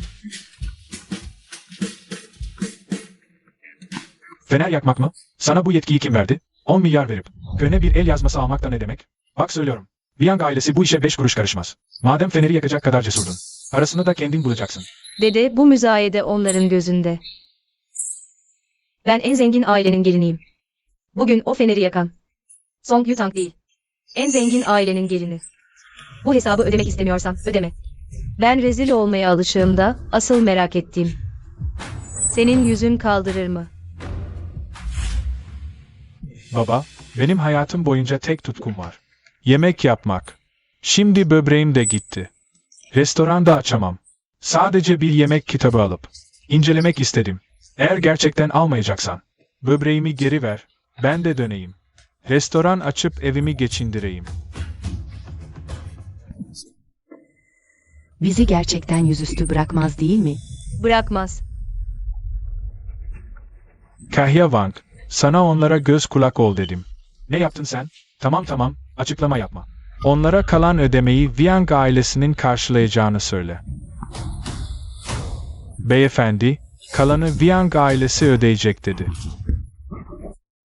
Dünüler, Song Yutang, daha 3 ay önce Rumrun'da balık temizliyordu. Sırtına düzgün bir kıyafet bile geçirmemişken şimdi Viang ailesinde. Fırtına estiriyor. Önceden bilseydim, ona karşı tavrımı daha iyi tutardım. Ama bugün Song Yutang bu kadar istekli davranıyorsa bu iyi niyet göstergesi değil mi? Bu fırsatı yakalayıp arayı düzeltirsek. Çıkar sağlamakta zorlanmayız. Yutang, işlemler tamam. İşlemler tamam. Bu senin elmas broşun.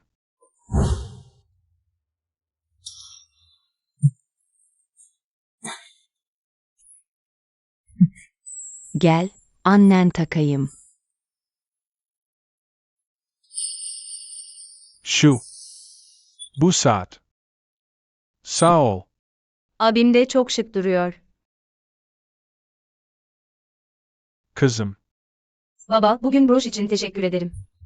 Rica ederim, rica ederim. Yeter ki sen ben. Baba, açık artırmaya bana bir şey alacağını söylememiş miydin? Sonuçta bana hiçbir şey almadın. Ona broş aldın. Ne bağırıyorsun? Song Yutang senin. Öz ablan değil mi? Ona bir şey alınca ne olmuş? O ne biçim abla? İnsan evladı değil. Olsa olsa dışarıdan bir piç. Zaten çoktan kapı dışarı edildi. Benim paramı harcamaya ne hakkı var? Song Roje. Konuşmalarına dikkat et. Baba oğul bugün neyin peşindesiniz? İkiniz de onun tarafını tutuyorsunuz. Size ne yedirdi? Ne içirdi bu kız? Aklınızı mı çeldi? Kim oluyor o? Ben istemedikten sonra Liang Muyang gibi bitkisel hayattaki biri. Onun gibi bir köylü çoktan gecekondu mahallesinde çürümüştü. Sen ne diyorsun be? Yutang ile Viang Bey'in nişanı. Babaannemin kararı. Sana ne oluyor? Baba bana vurdu. İyi yapmış. Bir daha saçmalarsan ben de vururum. Siz bunu ödeyeceksiniz. Yutang.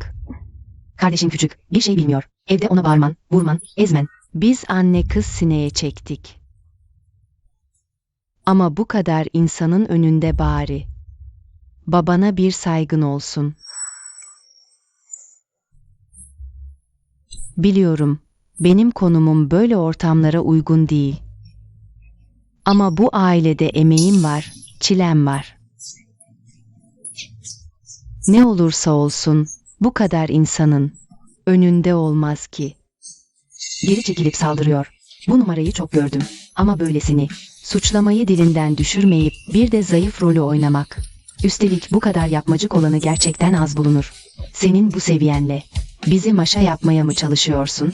Utanmıyor musun? Bak işte, kuma olarak gelmiş. Gerçek bir evin hanımı, görgülü bir kadın. Böyle mi davranır? Bilmiyor musunuz? Sadece kuma değil. Önceden masaj salonunda ayak yıkıyormuş. Vay be, bu kadar da utanmazlık olmaz. Mingze, annen için bir şey söylesene. Kim gelmiş bakayım? Sen Song Mingze değil misin? Oğlumun arkadaşının arkadaşı. Oğlum gece kulübünde yarışıyorsa senin gibi. Biriyle takılıyor. Vay be, demek o yüzden. Benim küçük oğlum fırsat buldukça sizin eve koşuyor. Eve gidince ona söyleyeceğim. Böyle ayak yıkayan bir hizmetçiden doğma. Piçten uzak dursun. Mingze. San teyze, ben babamın resmi nikahlı eşinden olan öz oğluyum. Sizinle pek bir yakınlığımız yok. O yüzden babamla evliliğinize karışmam. Hah, duydunuz mu? Adamın öz oğlu bile onu anne olarak kabul etmiyor.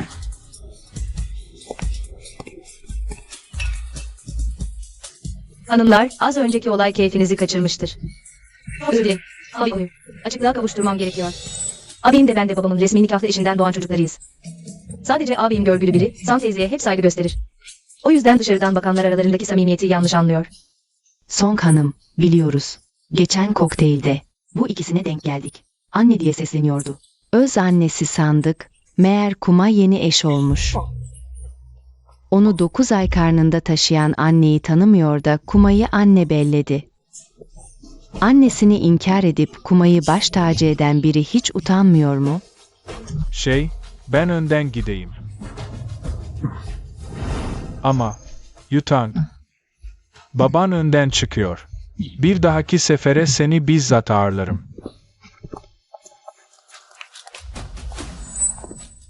Kahya Wang. Buyurun hanımefendi. Yay. Ayrıca koca Song ailesinin büyük oğlunun. Aslında bir hizmetçiden doğduğunu da. Bu iki haberi. Mutlaka onun çevresine yay. Özellikle de ezeli rakiplerinin kulağına gitsin. Emredersiniz. Ayrıca Song Mingze'ye söyle. San Mi Fefeng hamileymiş. Tamam. Rica etsem bekler misiniz? Bir saniye. Gelininin başı biraz dertte gibi. Merhaba küçük hanım. Affedersiniz beyefendi, siz kimsiniz? Naçizane Hebingzeng. He ailesi saray mutfağının 13. kuşak temsilcisiyim. Rahat olun lütfen. Özellikle Şef Liang'ı görmeye geldim. O benim. Şef Liang'ın lokantacılık hikayelerini uzun zamandır dinliyorum. Bugün gördüm ki gerçekten de sektörün yükselen yıldızısınız. Acaba benim çırağım olup He ailesi saray mutfağını sürdürmek ister misiniz?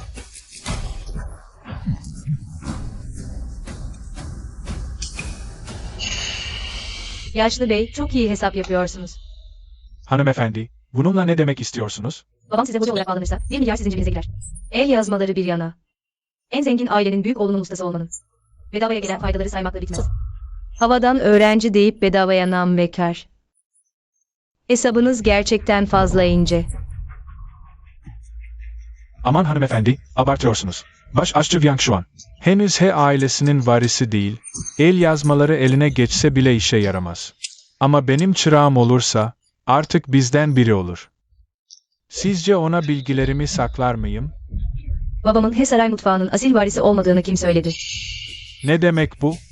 Babam Bian Fujian. Yalnızca He saray mutfağının asil varisi değil. Üstelik 2. kuşaktan doğrudan eğitim almıştır. 2. kuşaktan doğrudan eğitim mi? Aynen öyle. He Shuangxi'nin bizzat yetiştirdiği. Hanımefendi, şaka yapıyor olmalısınız. Benim He ailesinin atası He Shuangyi. 1000 yıldan fazla bir süre önce vefat etti. Nasıl doğrudan eğitim vermiş olabilir? Ben öyle diyorsam öyledir. Neye dayanarak? Yaptığı her yemeğin benim sevdiğim yemekler olmasına dayanarak. Hanımefendi, bu saçmalamak oluyor. Başkan He, sizin ailenizin atası size hiç neden yemek yaptığını söylemedi mi? Elbette ki dünyanın en iyi yemeklerini araştırmak için. Atalarımdan kalan mutfak sanatını yaşatmak için. Benim keyifle yemem için. Hanımefendi, kabul etmiyorsanız etmeyin ama başkanımız 80 yaşını aşmış biri. Onunla alay etmenize gerek yok. Alay etmiyorum. Damak tadıma uygun olduğu sürece ve beni mutlu ettiği sürece işte gerçek He aile mutfağı budur. Hanımefendi, onu çırak almamanızı anlayabiliyorum. Ama He ailemizin atasıyla dalga geçemezsiniz. İnanmıyorsanız gidip aşağıda Shuangyi'ye sorun. Song Yutang, fazla ileri gidiyorsun. Kabul ediyorum. Wiang ailenizin şehirde bir nüfuzu var ama biz He ailesi de. Az değiliz. Sebepsiz yere atamızın mirasını aldınız, geri vermediniz. Neyse. Şimdi de böyle aşağılıyorsunuz. Beni. Hebingzeng'i yumuşak lokma mı sandınız? Ne demek aldınız?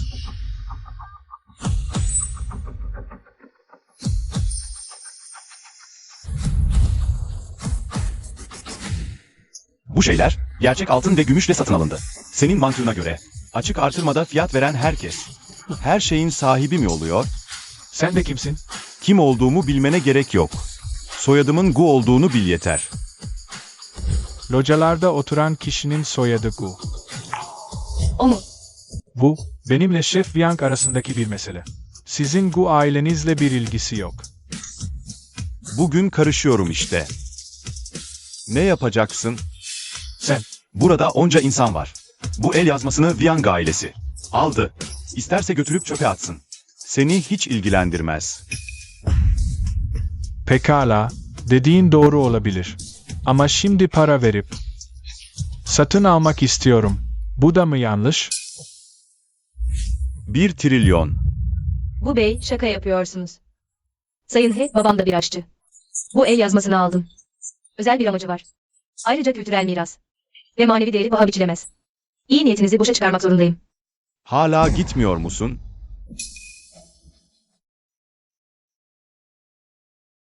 Teşekkürler, Gu Bey.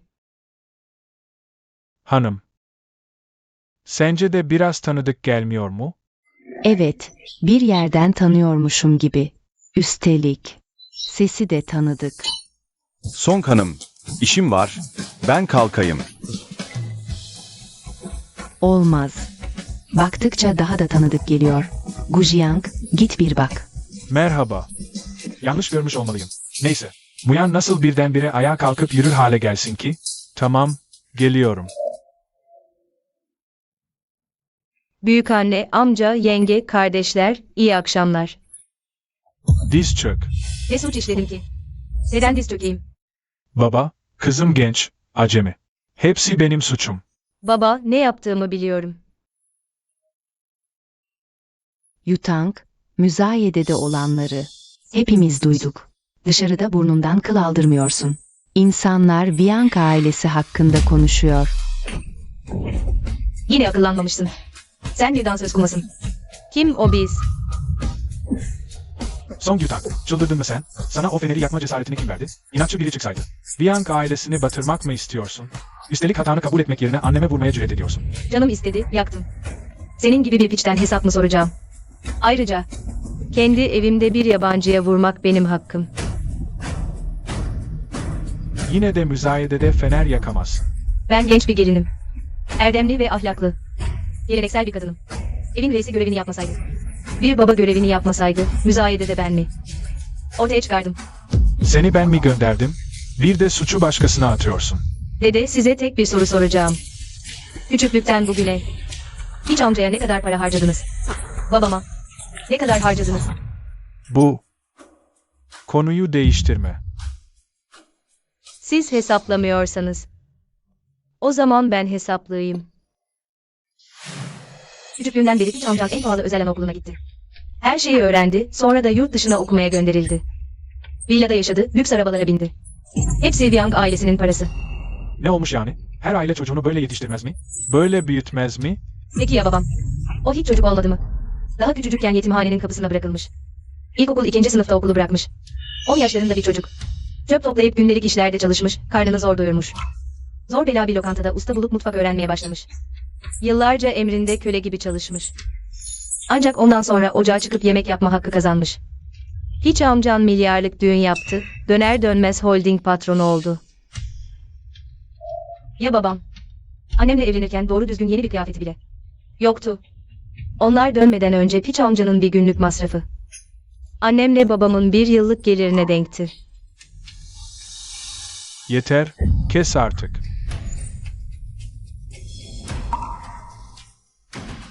Yani Gujiang bana kızgın. Öyle mi? Hepsi benim suçum. Seni o kadar çok seviyordum ki. Seninle birlikte olamadım. Ben de acıya katlanıp kendi öz oğlumu benim yerime, senin yanına verdim. Tamam, yeter. Biliyordum, pişman oldun. Gidiyorum. Şimdi gidiyorum. Olmaz mı? Sen. Gitmek istiyorsan seni asla tutmam.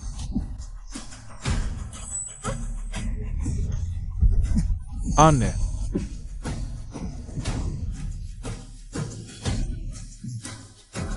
İyi misin anne? Hiç amca ve yenge, merak etmeyin.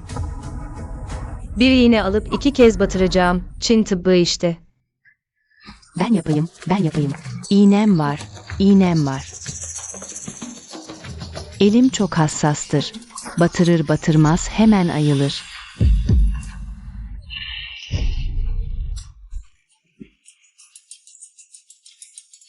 Moruk.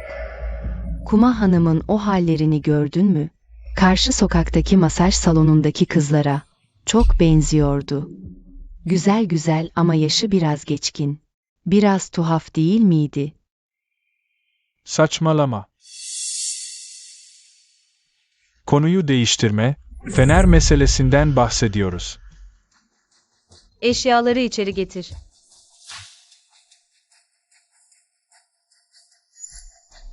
Hiç amca 50 yıldır etin tadına bakıyor. Artık babam da onun yiyemediği artıklardan tatmalı. Babam bin bir zorlukla aşçılık öğrendi.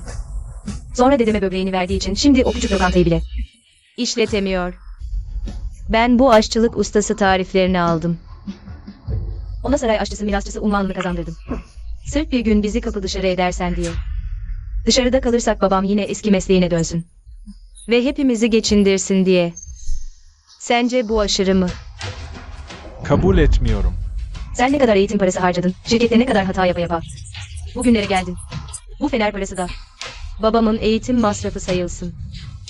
Bunu da mı çok görüyorsun? Madem yaptı. Bu para aile eğitim fonundan çıksın. Gökhan'a eğitim tazminatı olarak verilsin. Bundan sonra başka bir şey yaparsa. Olsun baba.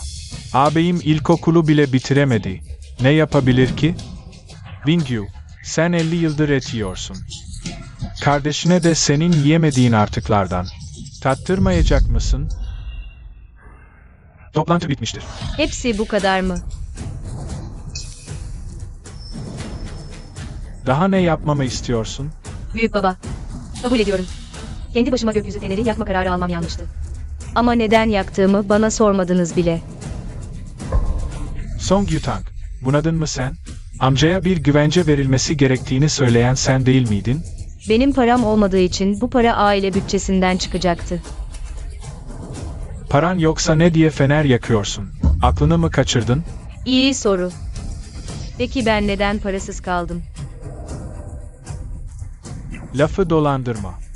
Bu sorunun cevabını İkinci yengeme sormak lazım.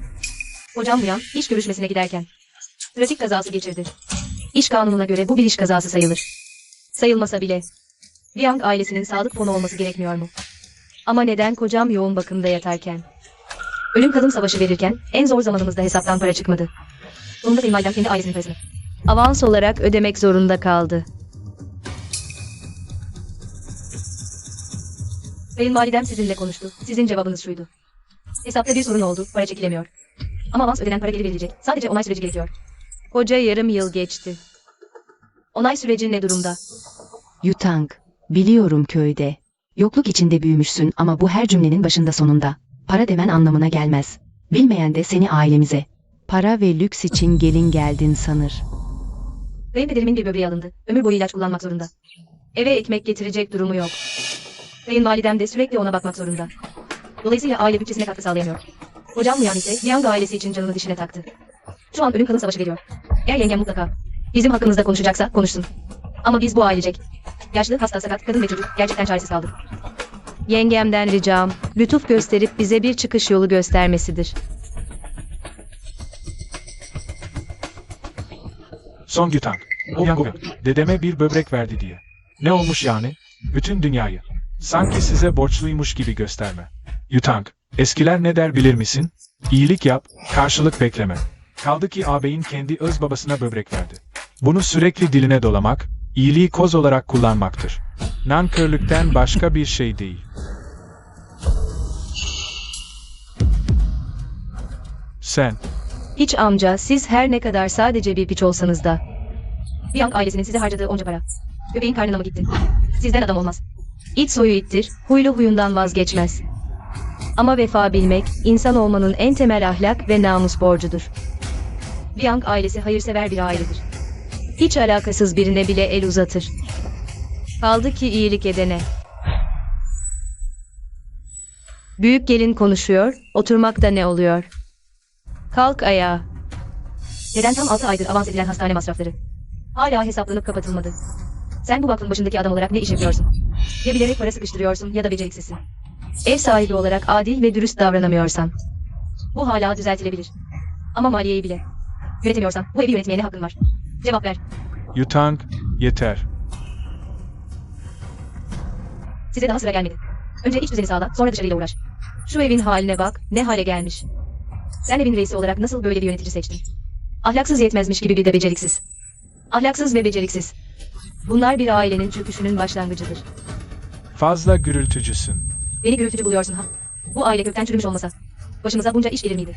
Şimdi sesimi çıkarmazsam siz üstüne örtmeye devam edersiniz. İyice çürüyüp dağılınca İş işten geçmiş olacak. Peki, bundan sonra bu evi sen yönet, tamam mı? Ne? O daha çocuk yaşta bir kız. Madem evi iyi yönetiyorsun, bir de kalkmış o çocuk yaşta kız. Senin hatanı buluyor. Baba, ben... Dede. Asıl gelin hayattayken torun gelinin evi yönetmesine haddine. Sen aslında ne yapmaya çalışıyorsun? Elbette kayınvalidem yönetmeli evi. Bu ev şu an bu kadar karışıksa. Sebebi kumadan doğan bir piçin karısının. Evi yönetmesidir. Büyük küçük düzeni ve aile hiyerarşisi asla bozulamaz. Li Xiulan. Okuma yazması bile yok. Ne diyorsun sen? Bizim küçük lokantamızın günlük cirosu 10 binleri geçer. Hepsinin hesabını ben tuttum. Her gün alınan sebze, et, kira, elektrik, su ve şu. Masa sandalye yıpranma payı, içki giriş çıkışı. Her kuruşun hesabını ben tuttum. Kuruşu kuruşuna. O sayede Şulan evi derli toplu yönetiyor. Lokanta işleri, evin masrafları, her kalem. İnce ince hesaplanıyor. Anne, başlarda belki biraz yabancılık çekersiniz. Ben size yardımcı olurum. İçiniz rahat olsun. Bundan sonra bu evi Şulan yönetsin. Jagya, bunca yıldır evi yönettin, eline sağlık. Sana uzun bir izin veriyorum. Yengenle devir teslimi yap. Dede, yanlış hatırlamıyorsam. Bizim Yang ailesinde evin yöneticisi aynı zamanda. Yang Yardım Vakfı'nın da yöneticisi olabiliyor. Xiulan birkaç harften fazlasını bile okuyamıyor. Evi yönetmesine neyse de. Vakıf başkanı olması duyanı güldürmez mi? Ne yapalım o zaman? Kendisi Yang ailesinin asıl varisinin eşi. Geleceğin aile reisinin karısı. Bir piçin karısının evi yönetmesi. Daha da komik olmaz mı? Saçmalama. Şulan gerçekten de vakıf başkanlığına. Uygun değil. Sorun değil. O görevi ben üstlenirim. Biz geline kaynana ikimiz, biri içeriği biri dışarıyı yönetiriz. Yutang, daha gençsin, statün düşük. Hem okumuşluğunda yok. Bu hevesin güzel bir şey. Ama vakıf işi oyun değil. Büyük ihtimalle ne olduğunu bile bilmiyorsundur. Yaşlı kuma, madem siz biliyorsunuz, o zaman söyleyin bana. Son 3 yılın vakıf hesaplarında. Her yıl tekrarlanan bir idari operasyon gideri var. Yaklaşık 3 milyon ama sektör standardına göre. 150 binin altında kalması gerekir. Peki aradaki 150 bin nereye gitti? Ben, Tamam, yeter. Yengen vakfın başkanı olsa da. Ve Kumaçen başkan yardımcısı olsa da. Bu yönetim kurulunda saygın. İş kadınları da var. Sonuçta gençsin ve daha yenisin. Doğrudan başkan olursan kimse sana itibar etmez. İsmin meşru olursa işler yolunda gider. Babam Yang ailesinin asıl oğlu, kocam da komaya girmeden önce. Grubun başkan yardımcısıydı. Başkan olmamda ne sakınca var? Ne diyorsun sen? Kun ağabey. Ruin. Sen artık bu yaşta. Huzurlu bir emeklilik dönemini hak ettin. Bence vakıf işlerini artık gençlere devret. Başkan yardımcılığı görevini. Bugünden itibaren Yutang üstlenecek. Fırsat bulduğunda devre ona yap.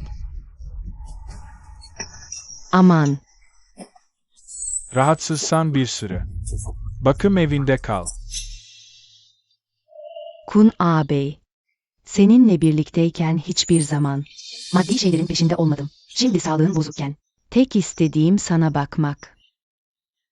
Sadece içim rahat etmediği için bırakamıyorum. Önce vakıf işlerini devret. Yanımda bana bakacak biri var. Herkes dağılabilir. İktidar el değiştirirken gerçekten görmek istiyorum. Song Yutang tek başına. Bu kurt gibi açgözlü aileyle başa çıkabilecek mi? Yutang, bu evi artık sen yönet. Ne yapmamı istersen sana yardımcı olurum. Anne, kendini küçümseme. Ben gözlemledim. Haftada bir hesaplara bakmak dışında. Yapman gereken başka bir şey yok. Ayrıca Wang amca bu evde çok uzun zamandır var. Anlamadığın bir şey olursa ona sorabilirsin. Kızının işini karıştırma. O şimdi vakıf işini devraldı. Fakir çocuklara yardım edecek. Büyük işler yapıyor. Evet anne. Alışveriş merkezinde sana söylediklerimi unutma. Muyan ne zaman uyanacak bilmiyorum. Bugün ben yönetiyorum. Ne yapabilirsin ki? Belki de. Çok yakında. O zaman ben de denerim. Halka bir plan. Bu sadece önemsiz bir hamle. Fitili ateşlemek yendi. Kendi çaresizliğini ortaya koydu. Yoksulluk numarası bir bıçaktı. Doğrudan Vukaya'nın zulmünü hedef aldı. Adım adım sıkılan bir ağ. Evin yönetimini ele geçirdi. Dahası da var. Onun asıl hedefi vakıfmış. Başkaları ömür boyu uğraşıp da Çözemediği meseleyi o bir gecede halletti. Benim karım gerçekten inanılmaz ve çok zeki. Alo, Viang Bey, kamyon şoförünün karısını ve kızını bulduk. tamam, gizlice yerleştirin. Sakın bir hata olmasın. Tamam. Ayrıca, Liang yeni bir hamle yaptı. Görünüşe göre Henging ile iletişime geçmek istiyorlar. ailenin yönetim hakkını kaybettiler. Henging'e gelmeleri zaten beklenen bir şeydi. Önce biraz bekletelim onları. Henging ile işbirliği haberini sızdırın. Tamam.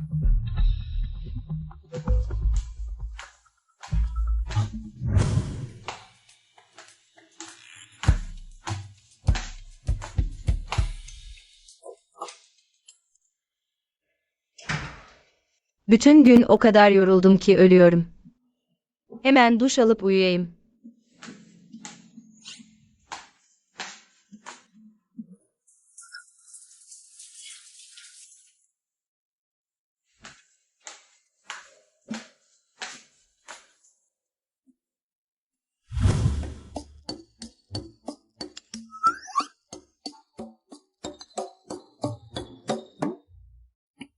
Nasıl bu kadar güzel olabiliyor?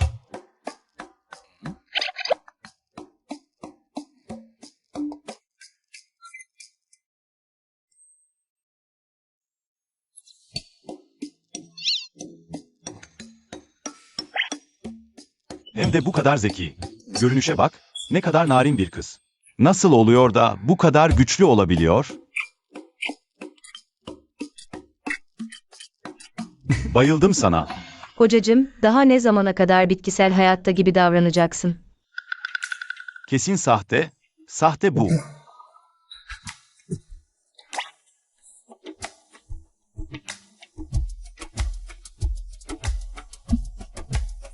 Liang Bey, az önce gayet ateşli öpüşüyordunuz ya. Nasıl birden uykun geldi? Yoksa çocuk mu yapmak istiyorsun? Hadi. Yapalım. Hemen şimdi.